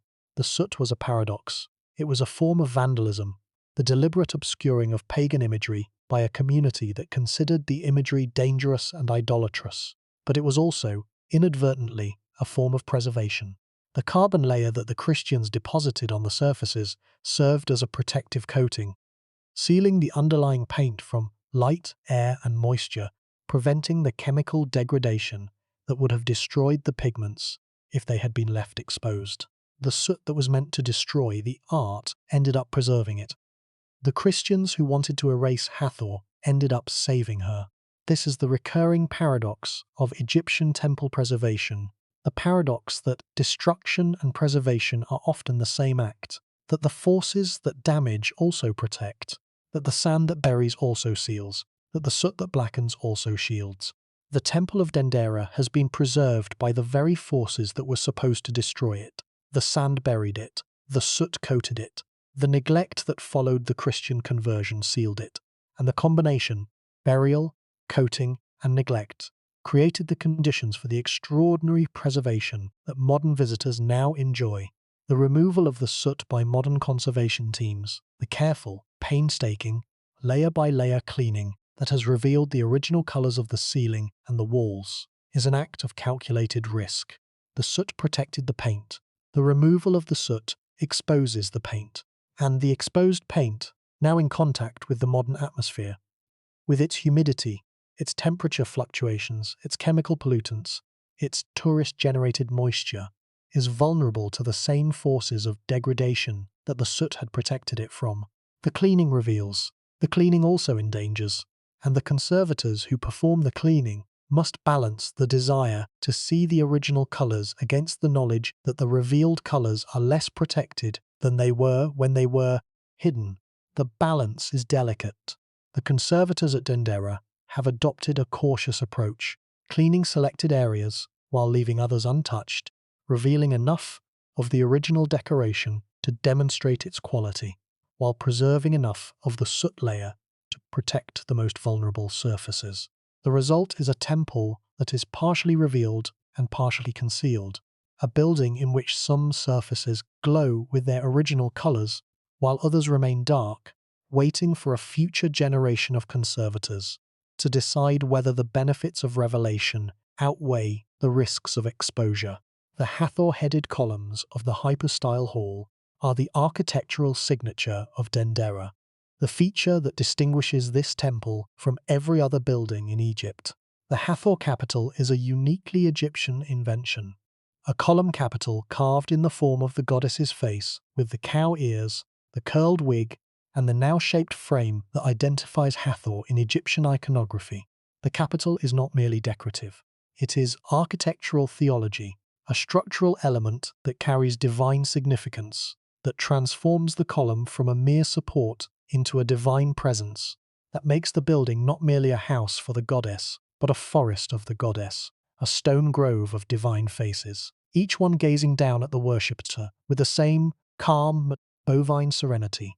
The 24 Hathor capitals at Dendera are the most complete surviving set in Egypt, and possibly the finest.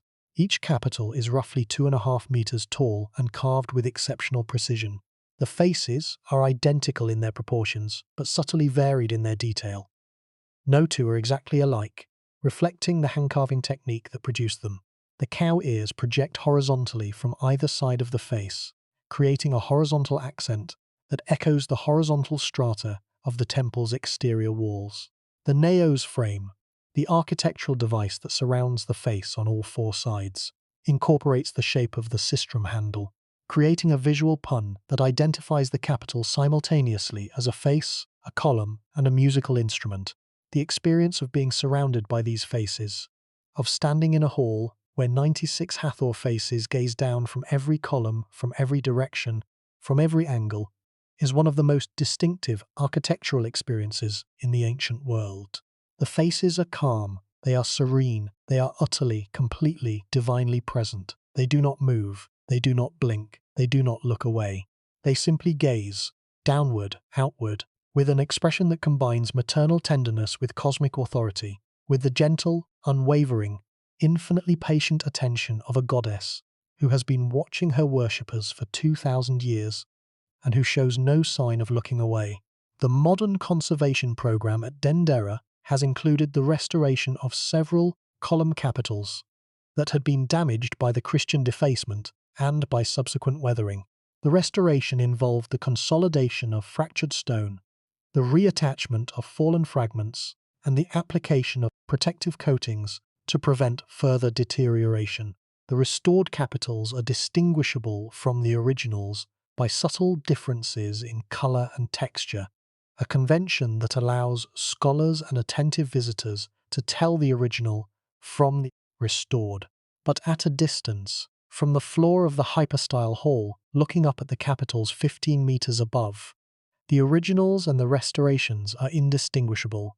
The goddess's face is whole, the whole is complete, and the experience of being surrounded, of being watched, of being held in the gaze of 96 divine faces, is as powerful now as it was when the hall was new.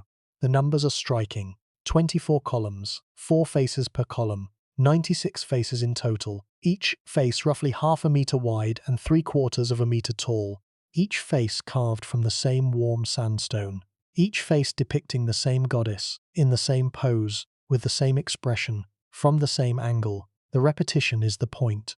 The multiplication of the divine face is the theological message. Hathor is not merely present in the hall. She is omnipresent, filling every sightline, occupying every view, dominating every perspective. The visitor cannot escape her gaze. The visitor is not meant to escape it. The gaze is the blessing. The gaze is the healing. The gaze is the encounter with the divine that the hall was designed to produce. The deeper truth of the Temple of Dendera is the truth about what happens to knowledge when the institutions that produce it cease to exist. The temple was not merely a place of worship. It was a center of learning, a university, a library, a research institution, a place where knowledge was generated, preserved, and transmitted across generations. The astronomical ceiling is the most visible product of this intellectual activity, but the ceiling is only the beginning. The inscriptions on the temple walls include medical texts, magical formulae, cosmological treatises, ritual prescriptions, mythological narratives, and administrative records that collectively represent one of the most comprehensive bodies of knowledge surviving from the ancient world. The medical dimension of the Hathor cult at Dendera is particularly significant. The temple complex included a sanatorium, a dedicated healing facility, located near the sacred lake, where patients could undergo treatment for various ailments. The treatment combined medical and magical techniques, the administration of herbal preparations, the recitation of healing spells, the immersion in sacred water, and the performance of rituals designed to invoke the healing power of the goddess. The sanatorium was, in modern terms, a spa and a hospital combined, a place where the sick came to be healed through a combination of physical and spiritual intervention. The sacred lake at Dendera, a large rectangular pool located to the south of the main temple, provided the water for the sanatorium's hydrotherapy and for the priest's daily purification rituals. The lake was not merely a water source. It was a cosmological symbol, a representation of the primordial ocean from which the world had emerged, a body of sacred water whose healing properties were understood to derive from its connection to the cosmic waters of creation. Let that sink in. The Temple of Dendera was simultaneously a house of worship, an astronomical observatory, a medical center, a library, a school, and a festival venue. It served every function that a modern community would distribute across a dozen separate institutions: church, hospital, university, concert hall, observatory, library, and community center, all housed in a single building, all served by a single priesthood, all dedicated to a single goddess who presided over love, music, healing, astronomy, and the cosmic order. The loss of this institutional integration, the fragmentation of knowledge that occurred when the temples closed and the priesthoods dissolved, is one of the most significant intellectual consequences of the end of the ancient world. The knowledge that the temple contained was not abstract, it was practical. Medical knowledge that healed the sick, astronomical knowledge that predicted the floods, agricultural knowledge that sustained the community, ritual knowledge that maintained the cosmic order. When the temple closed, this knowledge was not merely forgotten. It was dismembered, scattered across separate disciplines, stripped of its institutional context, deprived of the integrating framework that had held it together for centuries. This is not science fiction. This is intellectual history. The integrated knowledge system of the Egyptian temple, in which medicine, astronomy, agriculture, and religion were aspects of a single unified understanding of the cosmos, was replaced, over the course of centuries, by the fragmented knowledge system of the modern world, in which each discipline operates independently. Each department occupies its own building. Each specialist speaks a language that the specialists in the next department cannot understand. The fragmentation has produced enormous gains in specialized knowledge, but it has also produced a loss. The loss of integration, the loss of the unified worldview that the temple embodied, the loss of the sense that everything is connected, that medicine and astronomy and agriculture and religion are all aspects of a single reality. The Temple of Dendera is the architectural expression of a worldview that we have lost. The building contains medicine and astronomy, and agriculture and religion in a single structure, not because the Egyptians were confused about the boundaries between disciplines, but because they did not recognize those boundaries. For them, the sky and the body were the same system, the stars and the crops were the same cycle, The gods and the patients were the same community. And the temple, the building that housed them all, was the institution that held the system together. The sanatorium at Dendera is the best documented example of a temple healing facility in ancient Egypt. Located near the sacred lake, the sanatorium consisted of a series of small rooms, treatment chambers, rest chambers, and bathing facilities, where patients could undergo a regimen of healing that combined medical, magical, and hydrotherapeutic techniques. The patients, who came from across Egypt, and possibly from beyond its borders, presented themselves at the temple, made offerings to Hathor, and submitted to the treatment prescribed by the priest-physicians. The treatment protocols, as described in the temple inscriptions, included several distinct modalities. The first was incubation, the practice of sleeping in the temple, in a designated room, in the hope of receiving a healing dream from the goddess. The dream was understood as a direct communication from Hathor, a vision in which the goddess diagnosed the patient's illness and prescribed the appropriate treatment. The priest-physicians, who monitored the patients during their incubation, interpreted the dreams and administered the treatments that the goddess had prescribed. The practice of incubation was shared by several Mediterranean healing cults, most notably the Greek cult of Asclepius, the healing god whose temples, known as Asclepiae, operated on a very similar model. The relationship between the Egyptian and Greek incubation traditions is debated. Some scholars argue for direct influence, others for independent development, but the structural parallels are striking and suggest a shared understanding of the role of sleep and dreams in the healing process. The second modality was hydrotherapy, the use of sacred water for healing purposes. The sacred lake at Dendera provided the water, which was believed to possess healing properties derived from its connection to the primordial ocean of creation. Patients bathed in the sacred water, drank it, and had it poured over them by the priests. The water was sometimes passed over sacred statues or stelae inscribed with magical texts, a technique known as water of the stela, in which the healing power of the inscribed text was transferred to the water through physical contact. The patient who drank the water was, in effect, consuming the magical text, absorbing its protective and healing properties into the body through the medium of the liquid. The third modality was pharmaceutical, the administration of herbal preparations, mineral compounds, and animal-derived substances for the treatment of specific conditions.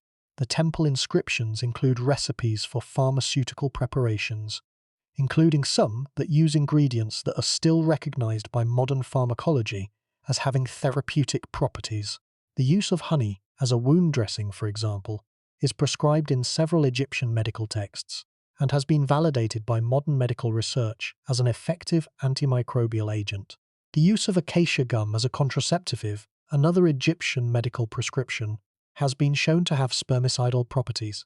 The Egyptians were not merely practicing magic, they were practicing medicine, empirical medicine, based on generations of observation and experimentation, encoded in recipes that combined effective therapeutic agents with magical formulae that the modern mind finds difficult to take seriously, but that the Egyptian mind considered essential. The fourth modality was musical, the use of music, particularly the music of the sistrum and the harp, for therapeutic purposes. Hathor was the goddess of music, and the therapeutic use of music was one of the most distinctive features of her cult. The sound of the sistrum was believed to calm the spirit, to drive away evil influences, and to create an atmosphere of divine peace in which healing could take place. Modern music therapy, which uses structured musical experiences to address physical and psychological conditions, can trace its conceptual ancestry to the therapeutic music practices of the Hathor cult, although the direct historical connection is too attenuated to demonstrate with certainty. The integration of these modalities, incubation, hydrotherapy, pharmacology, and music therapy, into a single treatment program is characteristic of the holistic approach to healing that the Egyptian temple represented. The patient was not treated as a body with a disease. The patient was treated as a person with a disruption that was simultaneously physical, spiritual, and cosmic, that required simultaneous intervention on multiple levels. and that could be fully addressed only by an institution that integrated medical knowledge with theological understanding and ritual expertise. The Temple of Dendera was that institution. It was a hospital and a temple and a pharmacy and a concert hall, all in one building, all served by one priesthood, all dedicated to one goddess whose dual nature, the nurturing mother and the destroying lioness, encompassed both the healing and the disease, both the cure and the cause, both the remedy and the affliction. The goddess who could destroy humanity could also heal it. The goddess who could unleash plague could also prevent it. And the temple that housed her, the temple of love and music and joy and intoxication, was also the temple of healing and recovery and restoration and peace. The sanatorium at Dendera was not the only healing facility at the temple. The sacred lake itself served a therapeutic function. Its waters used for bathing, for drinking, and for the water of the stellar treatment. The crypts may have served a therapeutic function as well. The darkness, the silence, and the enclosed space of the underground chambers, creating the conditions for the deep rest and the divine dreams that the incubation treatment required. And the hypostyle hall, with its 96 Hathor faces gazing down from the columns, its celestial ceiling arching overhead, its dim light and its architectural silence, may have served as a therapeutic environment in its own right, a space designed to calm the spirit, to induce a state of receptive peace, and to create the conditions for the encounter with the divine that was, in Egyptian theology, the ultimate source of all healing. The concept of the temple as a knowledge institution, a building that generates, preserves, and transmits knowledge, is central to understanding the Temple of Dendera and its place in the intellectual history of the ancient world. The temple was not merely a house of worship, it was a research institution, a place where astronomical observations were conducted, where medical treatments were developed and tested, where mythological narratives were composed and revised, where liturgical texts were written and rewritten, and where the accumulated wisdom of centuries of priestly scholarship was encoded in the inscriptions on the temple walls. The astronomical observations conducted at Dendera were not casual or incidental. They were systematic, conducted by trained specialists using established methods over periods of years and decades. The decans, the 36 star groups that the Egyptians used to track the hours of the night, required continuous observation to maintain their accuracy. The positions of the planets, Mercury, Venus, Mars, Jupiter, and Saturn, required regular monitoring to predict their movements through the zodiacal signs. And the heliacal rising of Sirius, the event that marked the beginning of the Egyptian New Year, required precise observation to determine its exact date, which varied slightly from year to year due to the mismatch between the Egyptian civil calendar and the solar year. These observations were conducted from the temple roof, the flat, elevated platform that provided an unobstructed view of the horizon and the night sky. The roof was the ancient equivalent of an observatory, a purpose-built facility for the systematic observation of celestial phenomena. The priests who conducted the observations were the ancient equivalent of astronomers, trained specialists who understood the movements of the celestial bodies, and who used this understanding to maintain the calendar, to time the rituals, and to predict the events, the flood, the harvest, the seasons, on which the community's survival depended. The astronomical ceiling of the hypostyle hall is the visual product of this observational program, a painted sky that records, in permanent form, the state of astronomical knowledge at the time of the ceiling's creation. The ceiling is not merely decorative, it is documentary, a record of what the priests knew about the sky, the stars, and the movements of the celestial bodies. Each decan, each zodiacal sign, each planetary figure on the ceiling represents a specific body of observational knowledge, accumulated over generations, refined through centuries of systematic observation, and encoded in a visual language that was designed to be permanent and universally legible. The loss of this observational program, the cessation of systematic astronomical observation when the temples were closed, is one of the lesser-known but most significant consequences of the end of the ancient Egyptian religious system. The priests who observed the stars were also the priests who performed the rituals. When the rituals ceased, the observations ceased as well, and the astronomical knowledge that had been accumulated over 3 millennia of continuous observation the longest continuous astronomical program in human history, was discontinued, not lost entirely. The astronomical ceilings at Dendera and at other temples preserve a record of the program's results, but discontinued. The living tradition of observation, of recording, of refining and correcting and expanding the body of celestial knowledge was ended when the last priest astronomer put down his instruments and walked away from the temple roof. The medical knowledge generated at Dendera followed a similar pattern.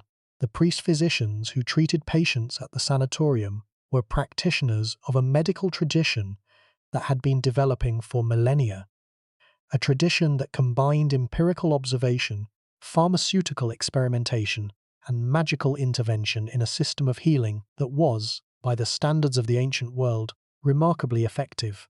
The medical papyri, the Ebers papyrus, the Edwin Smith papyrus, the London Medical Papyrus, preserve some of this tradition in written form, but the living tradition, the hands-on practice of diagnosis, treatment and care passed from master to apprentice over generations, was lost when the temples closed and the priesthoods dissolved. The modern reconstruction of Egyptian medical knowledge relies on the surviving texts, the medical papyri and the temple inscriptions. The texts are valuable, they are also incomplete.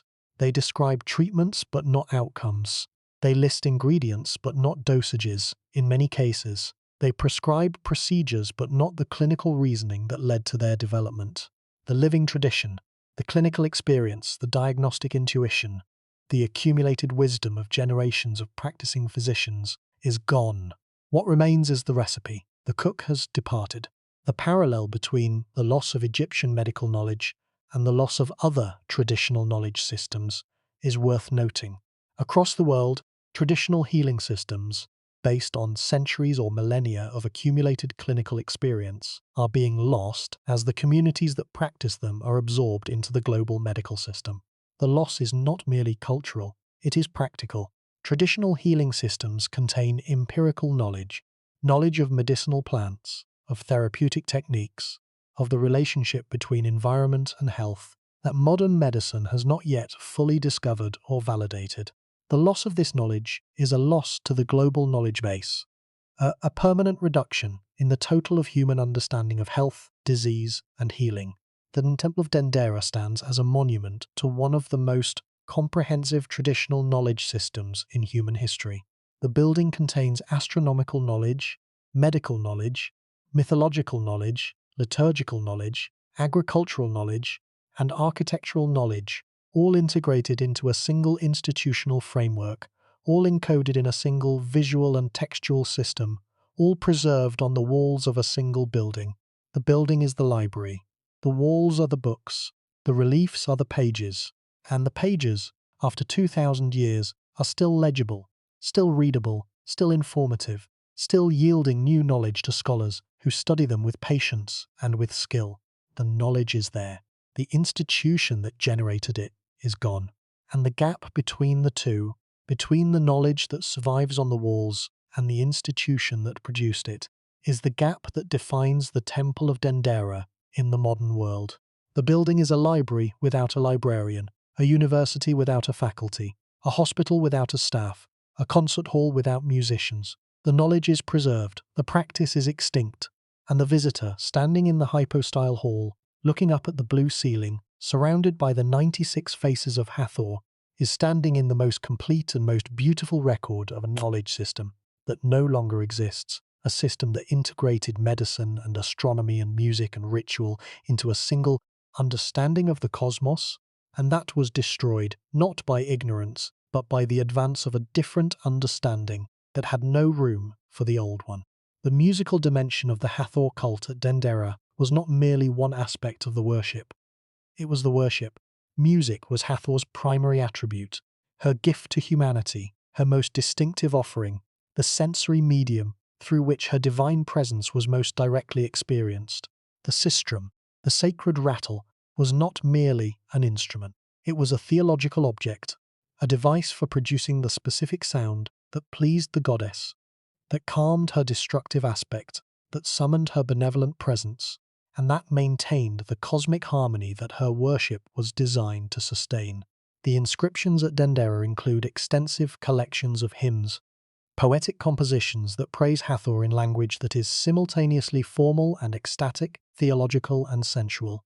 The hymns describe the goddess as the Golden One, a reference to the gold that was associated with her worship and that adorned her statues, her shrines, and her cult objects. They describe her as the mistress of the stars, a reference to her astronomical associations and her identification with the star Sirius. They describe her as the Lady of Inebriation, a reference to the festival of drunkenness and to the sacramental consumption of alcohol that was a central feature of her cult. And they describe her as the Eye of Ra, a reference to her terrifying aspect as the solar weapon, the instrument of divine punishment that was simultaneously the source of all light and the agent of all destruction. The hymns were sung, they were performed, chanted by priests, accompanied by sistra and harps and lutes and drums, in the darkness of the hypostyle hall, in the torchlit processions through the temple corridors, in the open-air celebrations of the festival days. The music was not incidental to the worship. It was the substance of the worship. The sound of the sistrum was the voice of the goddess, the melody of the harp was the breath of the goddess, the rhythm of the drums was the heartbeat of the goddess, and the hall, the columned, sealed, acoustically enclosed space of the hypostyle hall, was the resonating chamber in which these divine sounds were amplified, reflected, and sustained. The acoustic properties of the hypostyle hall at Dendera have been studied by archaeologists and acousticians, who have found that the hall produces a distinctive reverberation, a sustained, rolling echo that transforms short sounds into long ones, that blends individual voices into collective chorus, and that creates an atmospheric acoustic environment that is qualitatively different from the acoustic environment of an open-air space. The hall was designed for sound. The columns were positioned to create specific, reflective patterns. The ceiling was shaped to direct and amplify the sound of the instruments and the voices, and the result, a space that transformed the sound of a single sistrum into a sustained shimmer that turned the chant of a single priest into a reverberating chorus, was an acoustic instrument in its own right, a building that produced sound as surely as the sistrum or the harp. The relationship between architecture and acoustics at Dendera connects to a broader tradition of acoustic design in Egyptian temple architecture. The Egyptians understood that the shape, size, and material of an enclosed space affected the quality of the sound produced within it. They used this understanding, empirically, not theoretically, to design spaces that enhanced specific acoustic properties. The narrow corridors of the temple amplified and directed sound. The broad halls diffused and blended it. The enclosed sanctuaries concentrated and contained it. Each space was designed for a specific acoustic function. The corridor for the focused chant of a single priest, the hall for the blended music of a ritual ensemble, the sanctuary for the intimate whisper of a priest alone with his God, the therapeutic use of music at the sanatorium, the employment of the sistrum and the harp and the voice in the treatment of illness was an extension of this acoustic theology. The sound of the sacred instruments was understood to have healing properties, to calm the agitated spirit, to soothe the troubled mind, to align the patient's internal rhythm with the cosmic rhythm that the temple was designed to maintain. The treatment was not merely psychological, although the psychological benefits of music therapy are well documented by modern research. The treatment was theological. The sound of the sistrum was the sound of the goddess, and the patient who heard it was being exposed to the divine presence in its most accessible and most intimate form. The music is gone now. The sistra are silent, the harps are broken, the drums have rotted. The voices that chanted the hymns, the voices of the priests who served Hathor for centuries, who filled the hypostyle hall with sacred sound, who sang the goddess into being every morning and sang her to rest every evening, are gone. What remains is the hall, the columns, the ceiling, the acoustic properties of a space that was designed for sound, but that has been silent for 17 centuries. The hall still reverberates. The columns still reflect. The ceiling still amplifies. But the sound that the hall was designed to contain, the specific, sacred, Hathor-specific sound of the sistrum and the harp and the human voice raised in divine ecstasy is absent, has been absent for 1700 years, will be absent forever. The silence of the hypostyle hall is the silence of a concert hall after the musicians have departed, not the silence of emptiness, the silence of absence, the silence of a space that remembers sound, that was shaped by sound, that still carries, in its proportions and its surfaces and its reflective geometry, the memory of the music that once filled it. The hall is not empty, it is full, full of the absence of sound, full of the memory of the music, full of the silence that replaced the ecstasy when the last sistrum was shaken and the last hymn was chanted and the last note echoed off the Hathor-headed columns and faded into the darkness above. The blue ceiling, the painted sky, the body of Nut, the 12 hours of the night, the stars and the planets and the decans and the zodiac, all of it painted in the blue of eternity, preserved in the darkness that the musics once inhabited, waiting in the silence for the sound that will never return. Stand in the hypostyle hall at Dendera and look up at the ceiling. The 96 faces of Hathor, 24 columns, 4 faces each, gaze down at you from every direction. The blue ceiling stretches overhead like a painted sky.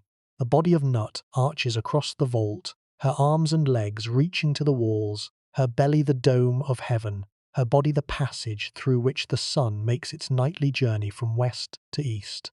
The hall is dim, the light enters in thin beams. The dust hangs in the air, visible in the light, invisible in the shadow. And the silence, the architectural silence of a stone hall designed for the performance of rituals that have not been performed for 17 centuries, fills the space from floor to ceiling.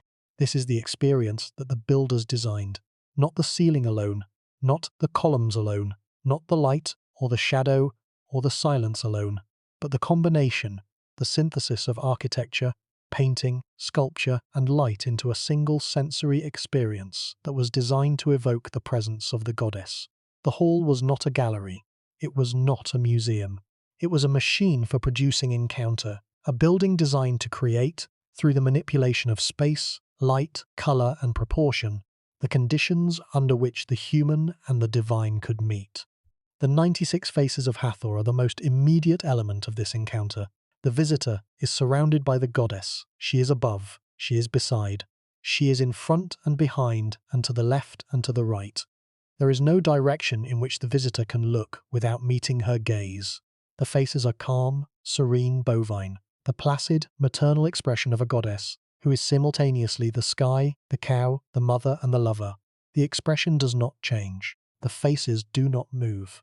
But the experience of being surrounded by them, of standing in a forest of divine faces, each one gazing down with the same expression of gentle, imperturbable calm, is unlike anything else in Egyptian architecture. The Mamisi, the birth house, located in front of the main temple, celebrates the divine birth of Ai, the son of Hathor and Horus. The Mamisi is a small, freestanding temple surrounded by a colonnade of columns with elaborate composite capitals. The reliefs on the inner walls depict every stage of the divine birth cycle, the conception, the pregnancy, the delivery, the nursing of the divine child. The scenes are both theological and tender, a goddess giving birth, a mother nursing her child, a divine family celebrating the arrival of new life. The Mamasi was the setting for the annual festival of the divine birth, a celebration of creation, of fertility, of the renewal of life that the goddess of joy and love was uniquely qualified to bestow. The Mamisi at Dendera, the birth house dedicated to the divine birth of Ai, the son of Hathor and Horus, is the most architecturally complete Mamisi in Egypt and the most important source for understanding the theology and the ritual of the divine birth celebration. The Mamisi is a freestanding temple located in front of the main temple of Hathor, surrounded by a colonnade of columns with elaborate composite capitals that include figures of the dwarf god Bez, the protector of childbirth, the guardian of the mother, the divine presence who ensured the safe delivery of the divine child. The reliefs inside the Mamisi depict the complete cycle of divine conception, pregnancy, birth, and nursing. The scenes follow the same general template as the birth cycles at Luxor Temple and at the Temple of Hatshepsut at Deir el-Bahari. The Divine Father visiting the mortal mother, the god Khnum fashioning the child on his potter's wheel, the goddesses attending the birth, the divine nurses suckling the infant. But the Dendera version is more detailed, more elaborate, and more theologically sophisticated than its predecessors, reflecting the Ptolemaic priesthood's capacity for theological innovation within the framework of traditional narrative. The divine child Ihai, whose name means the citram player, was a deity specific to the Dendera cult, closely associated with the joyful, musical character of Hathor worship. Ihai was the patron of music and of the sistrum in particular, and his annual birth, celebrated in the Mamisi with music, dancing, and ritual feasting, was understood as the annual renewal of joy itself. The birth of Ihai was not merely the birth of a god, it was the birth of happiness. The theological assertion that joy was divine, that music was sacred, that the capacity for pleasure was a gift from the gods that was renewed each year through the ritual of the divine birth. This theology of joy is one of the most distinctive features of the Hathor cult, and one of the most counterintuitive. From the perspective of modern religious sensibility, most modern religions treat joy as a consequence of spiritual practice rather than as its purpose. The worshipper prays, fasts, meditates, and serves, and joy, if it comes as a byproduct of the discipline. The Hathor cult reversed this relationship. Joy was the purpose. Joy was the offering. Joy was the form of worship. The goddess of joy was worshipped with joy, with music, with dancing, with drinking, with the exuberant celebration of the sensory pleasures that the goddess embodied. The worship was not austere. It was ecstatic, and the ecstasy was not a departure from the sacred. It was the sacred itself. The sanatorium near the sacred lake reinforced this theology of joy with a theology of healing. The sick who came to Dendera for treatment were not merely treated for their physical ailments. They were treated for their spiritual condition. The disruption of joy, the loss of harmony, the separation from the divine pleasure that the healthy person experiences naturally and that the sick person has lost. The healing was a restoration of joy, a return to the condition of divine pleasure that Hathor embodied and that her temple was designed to sustain. The sacred lake at Dendera, roughly 45 meters long and 30 meters wide, fed by underground springs, was the physical center of this healing program. The lake was not merely a water source, it was a therapeutic landscape, a body of sacred water, surrounded by sacred architecture, infused with divine energy, designed to heal the body and the spirit through the medium of immersion, bathing, and ritual purification. The patients who bathed in the sacred lake were not merely washing. They were being reborn, immersed in the primordial waters of creation, emerging cleansed, renewed, and restored to the condition of original joy that the goddess of love and music had intended for all her children. The comparison with modern spa culture is tempting but misleading. Modern spas promise relaxation, rejuvenation, and wellness through the use of water, heat, and sensory stimulation. The sanatorium at Dendera promised something more fundamental: the restoration of the cosmic balance that illness had disrupted, the realignment of the individual with the divine order that the temple was designed to maintain. The treatment was not self-care. It was cosmic maintenance, the repair of a disruption in the fabric of reality, conducted in a sacred space by sacred personnel, using sacred water, under the supervision of a goddess who embodied both the joy that health produces and the destruction that illness represents. The integration of healing and worship at Dendera reflects a broader pattern in Egyptian temple culture, the pattern of institutional comprehensiveness, of the temple as a total institution that served every function of the community it housed. The temple was the hospital. The temple was the concert hall. The temple was the university. The temple was the observatory. And the goddess of love, of music, of joy, of healing, of intoxication, of the sky, of the cow, of the mother, was the patron of all of these functions simultaneously. She was not a specialist deity. She was a comprehensive deity, a goddess, whose domain encompassed every aspect of human experience that contributed to the well-being and the happiness of the community she served. The Temple of Dendera was the architectural expression of this comprehensiveness. The building contained medical facilities and astronomical observations, festival spaces and liturgical chambers, crypts and rooftops, sanctuaries and sanatoriums. It contained everything, every function, every discipline, every mode of engagement with the divine that the community needed, and the goddess who presided over it all, whose 96 faces gazed down from the columns of the hypostyle hall, whose body was painted on the ceiling in the form of the sky goddess Nut, whose sacred instrument, the sistrum, was incorporated into the very architecture of the building, was present in every room, in every corridor, in every crypt, and every rooftop chapel. The goddess was the building was the goddess, and the worshipper who entered the temple entered the goddess, crossed the threshold into a space that was simultaneously architectural and divine, physical and theological, stone and deity. The relationship between Dendera and the Nile adds another dimension to the temple's significance. Unlike most Upper Egyptian temples, which are located on the east bank of the river, Dendera's temple complex is situated on the west bank, the side traditionally associated with the dead, with the setting sun, with the mortuary temples, and the necropolis. The West Bank location may reflect the temple's dual function. It served both as a cult temple for the living goddess Hathor and as a mortuary complex associated with the mythology of Osiris, whose death and resurrection were celebrated in the rooftop chapels. The temple bridges the categories of the living and the dead, the joyful and the mournful, the goddess of love and the god of the underworld. The complex also includes structures beyond the main temple of Hathor that contribute to the site's comprehensive character. The Mamisi of Nectanebo I, an earlier birth house dating to the 30th dynasty, the last dynasty of native Egyptian pharaohs, stands near the Roman Mamisi, providing a comparison between the native Egyptian and the Ptolemaic Roman approaches to birth house architecture.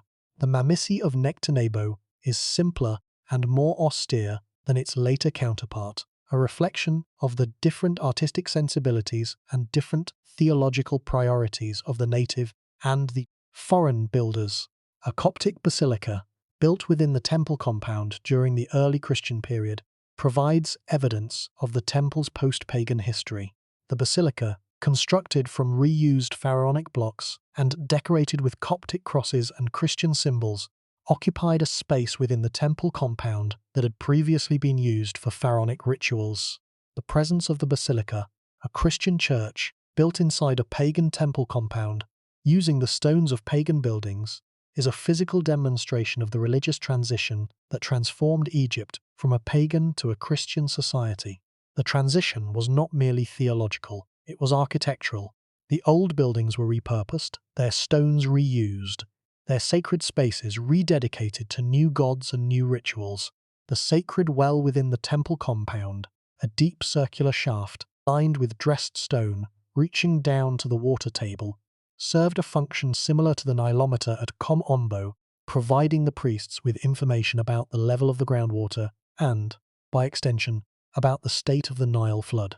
The well was also used for ritual purification. The priests bathed in its waters before entering the sacred precincts, purifying themselves physically and symbolically before approaching the goddess. The well water was understood as a form of sacred water, connected, through the underground aquifer, to the waters of the Nile, and, through the Nile, to the primordial ocean from which the world had emerged. The modern visitor experience at Dendera is shaped by the temple's relative isolation. Unlike Luxor, which is surrounded by archaeological sites and tourist infrastructure, Dendera is located in a rural area, roughly 60 kilometers north of Luxor, accessible by road but not by river cruise ship. The journey from Luxor takes roughly 90 minutes by car through the agricultural landscape of the Upper Egyptian Nile Valley, green fields, palm trees, sugarcane, and the small villages that have lined the river for millennia. The isolation has its advantages. Dendera is less crowded than Luxor or Edfu. The visitors who make the journey are typically more motivated, more attentive, more prepared to spend time exploring the temple's many features, and the relative quiet of the site, the absence of the tourist bustle that characterizes the major Nile cruise stops, allows the visitor to experience the temple in something approaching the silence that the builders intended. The darkness of the interior is one of the most important features of the Dendera experience, and one of the most difficult for modern visitors to appreciate. The hypostyle hall was designed to be dark. The ceiling was designed to be barely visible, illuminated by thin beams of sunlight that entered through narrow slits and that moved across the painted surface as the day progressed. The modern installation of electric lighting, while necessary for the safety of visitors and the documentation of the reliefs, has fundamentally altered the interior atmosphere, replacing the ancient darkness with a uniform artificial illumination that reveals the decoration but destroys the mystery. The mystery was the point. The darkness of the hypostyle hall was not an accident or a deficiency. It was a design feature, an architectural device for creating an atmosphere of awe, of reverence, of encounter with the divine. The visitor who entered the hall in the Ptolemaic period would have experienced near total darkness. The columns visible as shadows, the Hathor faces emerging from the gloom, the blue ceiling invisible above, the sounds of the ritual echoing in the enclosed space. The experience was sensory, not intellectual, not visual, but atmospheric. The hall was a space for feeling, not for seeing. And the feeling of being in the presence of the divine, of being surrounded by sacred darkness, of being held in a space that was simultaneously architectural and theological, was the purpose for which the hall was designed.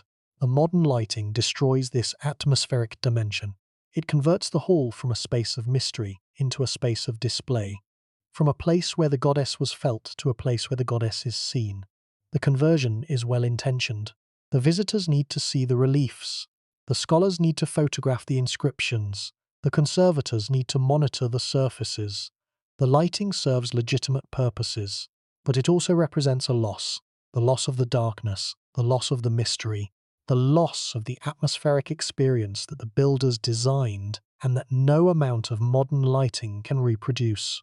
The visitor who wants to experience the hall as the builders intended must come early, before the lights are fully on, before the tour groups arrive, before the cameras start flashing. In the early morning, with the light entering through the narrow slits in the screen wall, with the dust motes floating in the thin beams, with the Hathor faces emerging from the shadows, one by one, as the eyes adjust to the darkness. In those first minutes, the hall is close to what it once was. Not identical, not complete, but close. Close enough to feel the darkness, close enough to sense the presence, close enough to understand why the Egyptians worshipped a goddess of joy in a hall of shadow, because joy in Egyptian theology was not a surface emotion. It was a deep condition, a condition of the soul, accessible only in darkness, available only to those who were willing to enter the shadow and to wait patiently for the goddess to appear. The goddess appears, not as a vision, not as a miracle, but as an architectural experience, the slow revelation of 96 divine faces in the gradual light, the deep blue ceiling emerging from the darkness above, the warm sandstone glowing as the sunbeam moves across the painted surface. The goddess appears in the architecture. She appears in the light. She appears in the silence. And the visitor, standing in the hypostyle hall at dawn, watching the faces materialize from the shadow, experiencing the slow revelation that the building was designed to produce, is participating, however briefly, however imperfectly, however differently from the ancient priests, in the encounter with the divine that the Temple of Dendera was built to create. The Dendera complex also contains one of the most complete surviving examples of the Egyptian sacred landscape. The arrangement of buildings, water features, and open spaces that together constituted the cosmological program of an Egyptian temple precinct. The sacred landscape at Dendera includes the main temple, the cosmic center, the sacred lake, the primordial ocean, the Mamisi, the place of divine birth, the sanatorium, the place of divine healing, the well, the connection to the underground waters, and the mud brick enclosure wall, the boundary between order and chaos. Each element occupies a specific position in the landscape, its placement determined not by practical convenience, but by theological necessity. The sacred lake is positioned to represent the primordial waters. The Mamisi is positioned to face the main temple. The enclosure wall defines the boundary of the sacred precinct. The arrangement is cosmological, a three-dimensional model of the Egyptian universe, built in stone and mud brick on the west bank of the Nile, in the nome of Dendera. This cosmological landscape has been partially destroyed by the passage of time. The mud brick enclosure wall has eroded. The subsidiary structures have collapsed.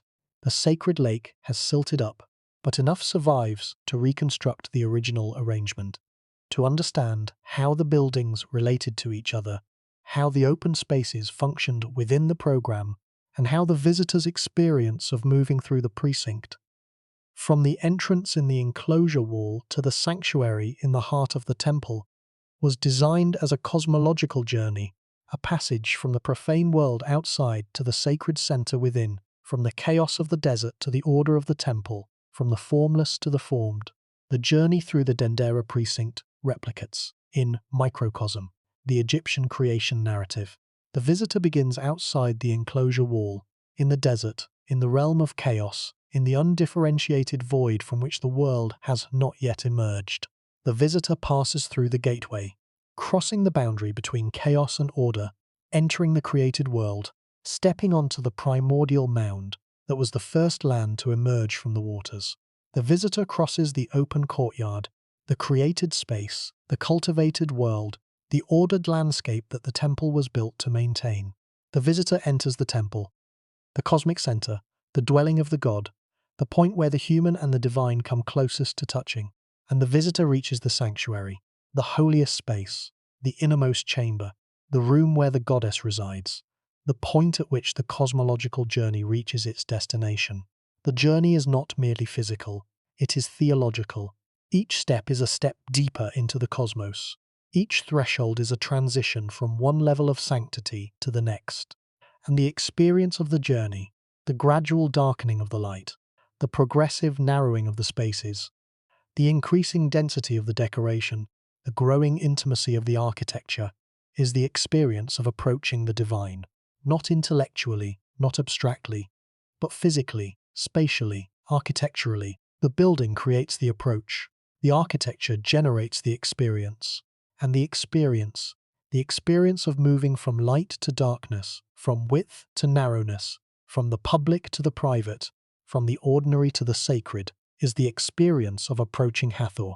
The approach is still possible, the building is still standing, the spaces are still navigable, the thresholds are still crossable, and the visitor who walks the journey today, from the entrance of the precinct to the sanctuary of the temple, from the bright Egyptian sunlight to the dim interior of the hypostyle hall, from the world of the living to the dwelling of the goddess, is walking the same journey that the priests walked 2,000 years ago.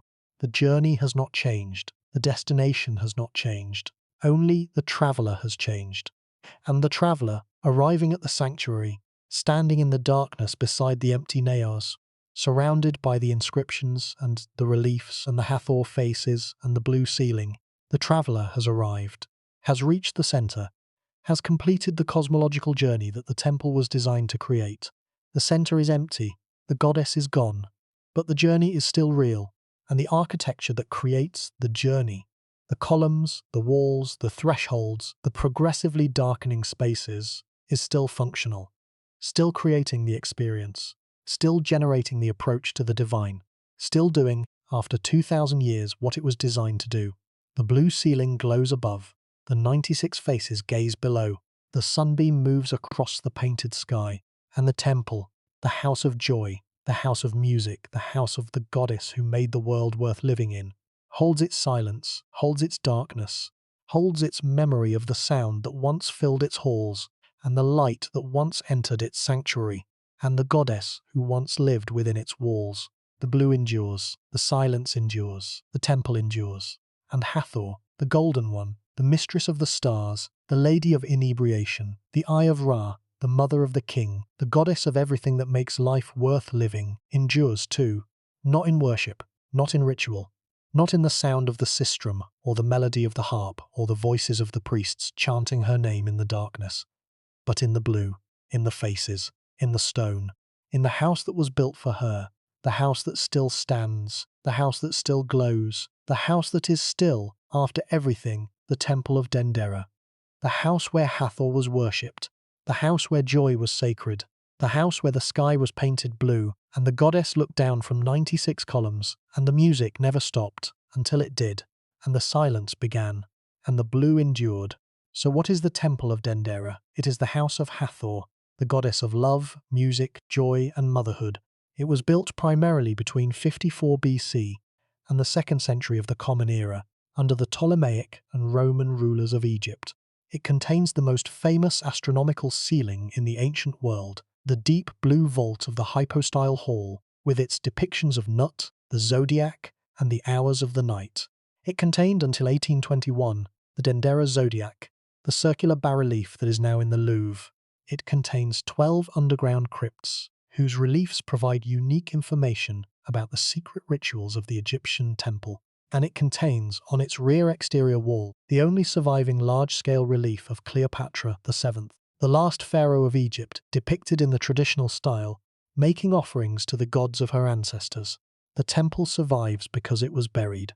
The sand that covered it for centuries sealed it from the elements, protected it from the iconoclasts, and preserved its painted surfaces in the darkness that its builders designed. The blue ceiling of the hypostyle hall is a direct consequence of this burial. A painted surface that would have faded to nothing if exposed to the light, preserved in total darkness for more than a millennium, and revealed by modern excavation in a condition that astonished the archaeologists who uncovered it. The Festival of Beautiful Meeting, the annual celebration in which the statue of Hathor was transported by boat from Dendera to Edfu, 165 kilometers to the south, to be reunited with her husband Horus, was the most important event in the Dendera calendar. The festival lasted for 14 days. The golden statue of Hathor was carried in a sacred bark, accompanied by a flotilla of priestly vessels and attended by crowds of worshippers along the Nile. At Edfu, the statues of Hathor and Horus were reunited in the sanctuary, the divine couple together again, renewing their sacred marriage. The festival was a celebration of love, the most important love story in Egyptian mythology, enacted annually on the Nile, linking 2 temples, 2 priesthoods, and 2 communities in a shared celebration of divine union. The festival is gone, the bark is gone, the flotilla is gone, the crowds that line the riverbank are gone, but the 2 temples, Dendera and Edfu, still stand, still face each other across 165 kilometers of Nile Valley, still contain, on their walls, the reliefs that depict the festival, the hymns that accompanied the procession, the prayers that celebrated the reunion. The love story is still carved in stone. The lovers are still depicted on the walls. And the distance between them, 165 kilometers of river, bridge, and road, is still the distance that the goddess traveled every year to see her husband. The blue ceiling endures, the Hathor faces endure, the crypts endure, the Cleopatra relief endures, the zodiac is in Paris, the goddess is gone, and the temple, beautiful, preserved, encyclopedic, the most complete record of the Hathor cult that survives from any period, stands in the Egyptian sun, its blue ceiling glowing in the darkness of its hall, its 96 divine faces gazing down at the visitors who come to see the house where joy was worshipped, where music was sacred, where love was divine, and where the sky itself was painted on the ceiling in a blue that has not faded in 2,000 years. The blue endures, the joy does not. But the building that held both, the building that contained the blue and the joy and the music and the love and the astronomy and the medicine and the ritual and the knowledge, still stands. Still blue, still beautiful. Still, after everything, the house of the goddess who made the world worth living in.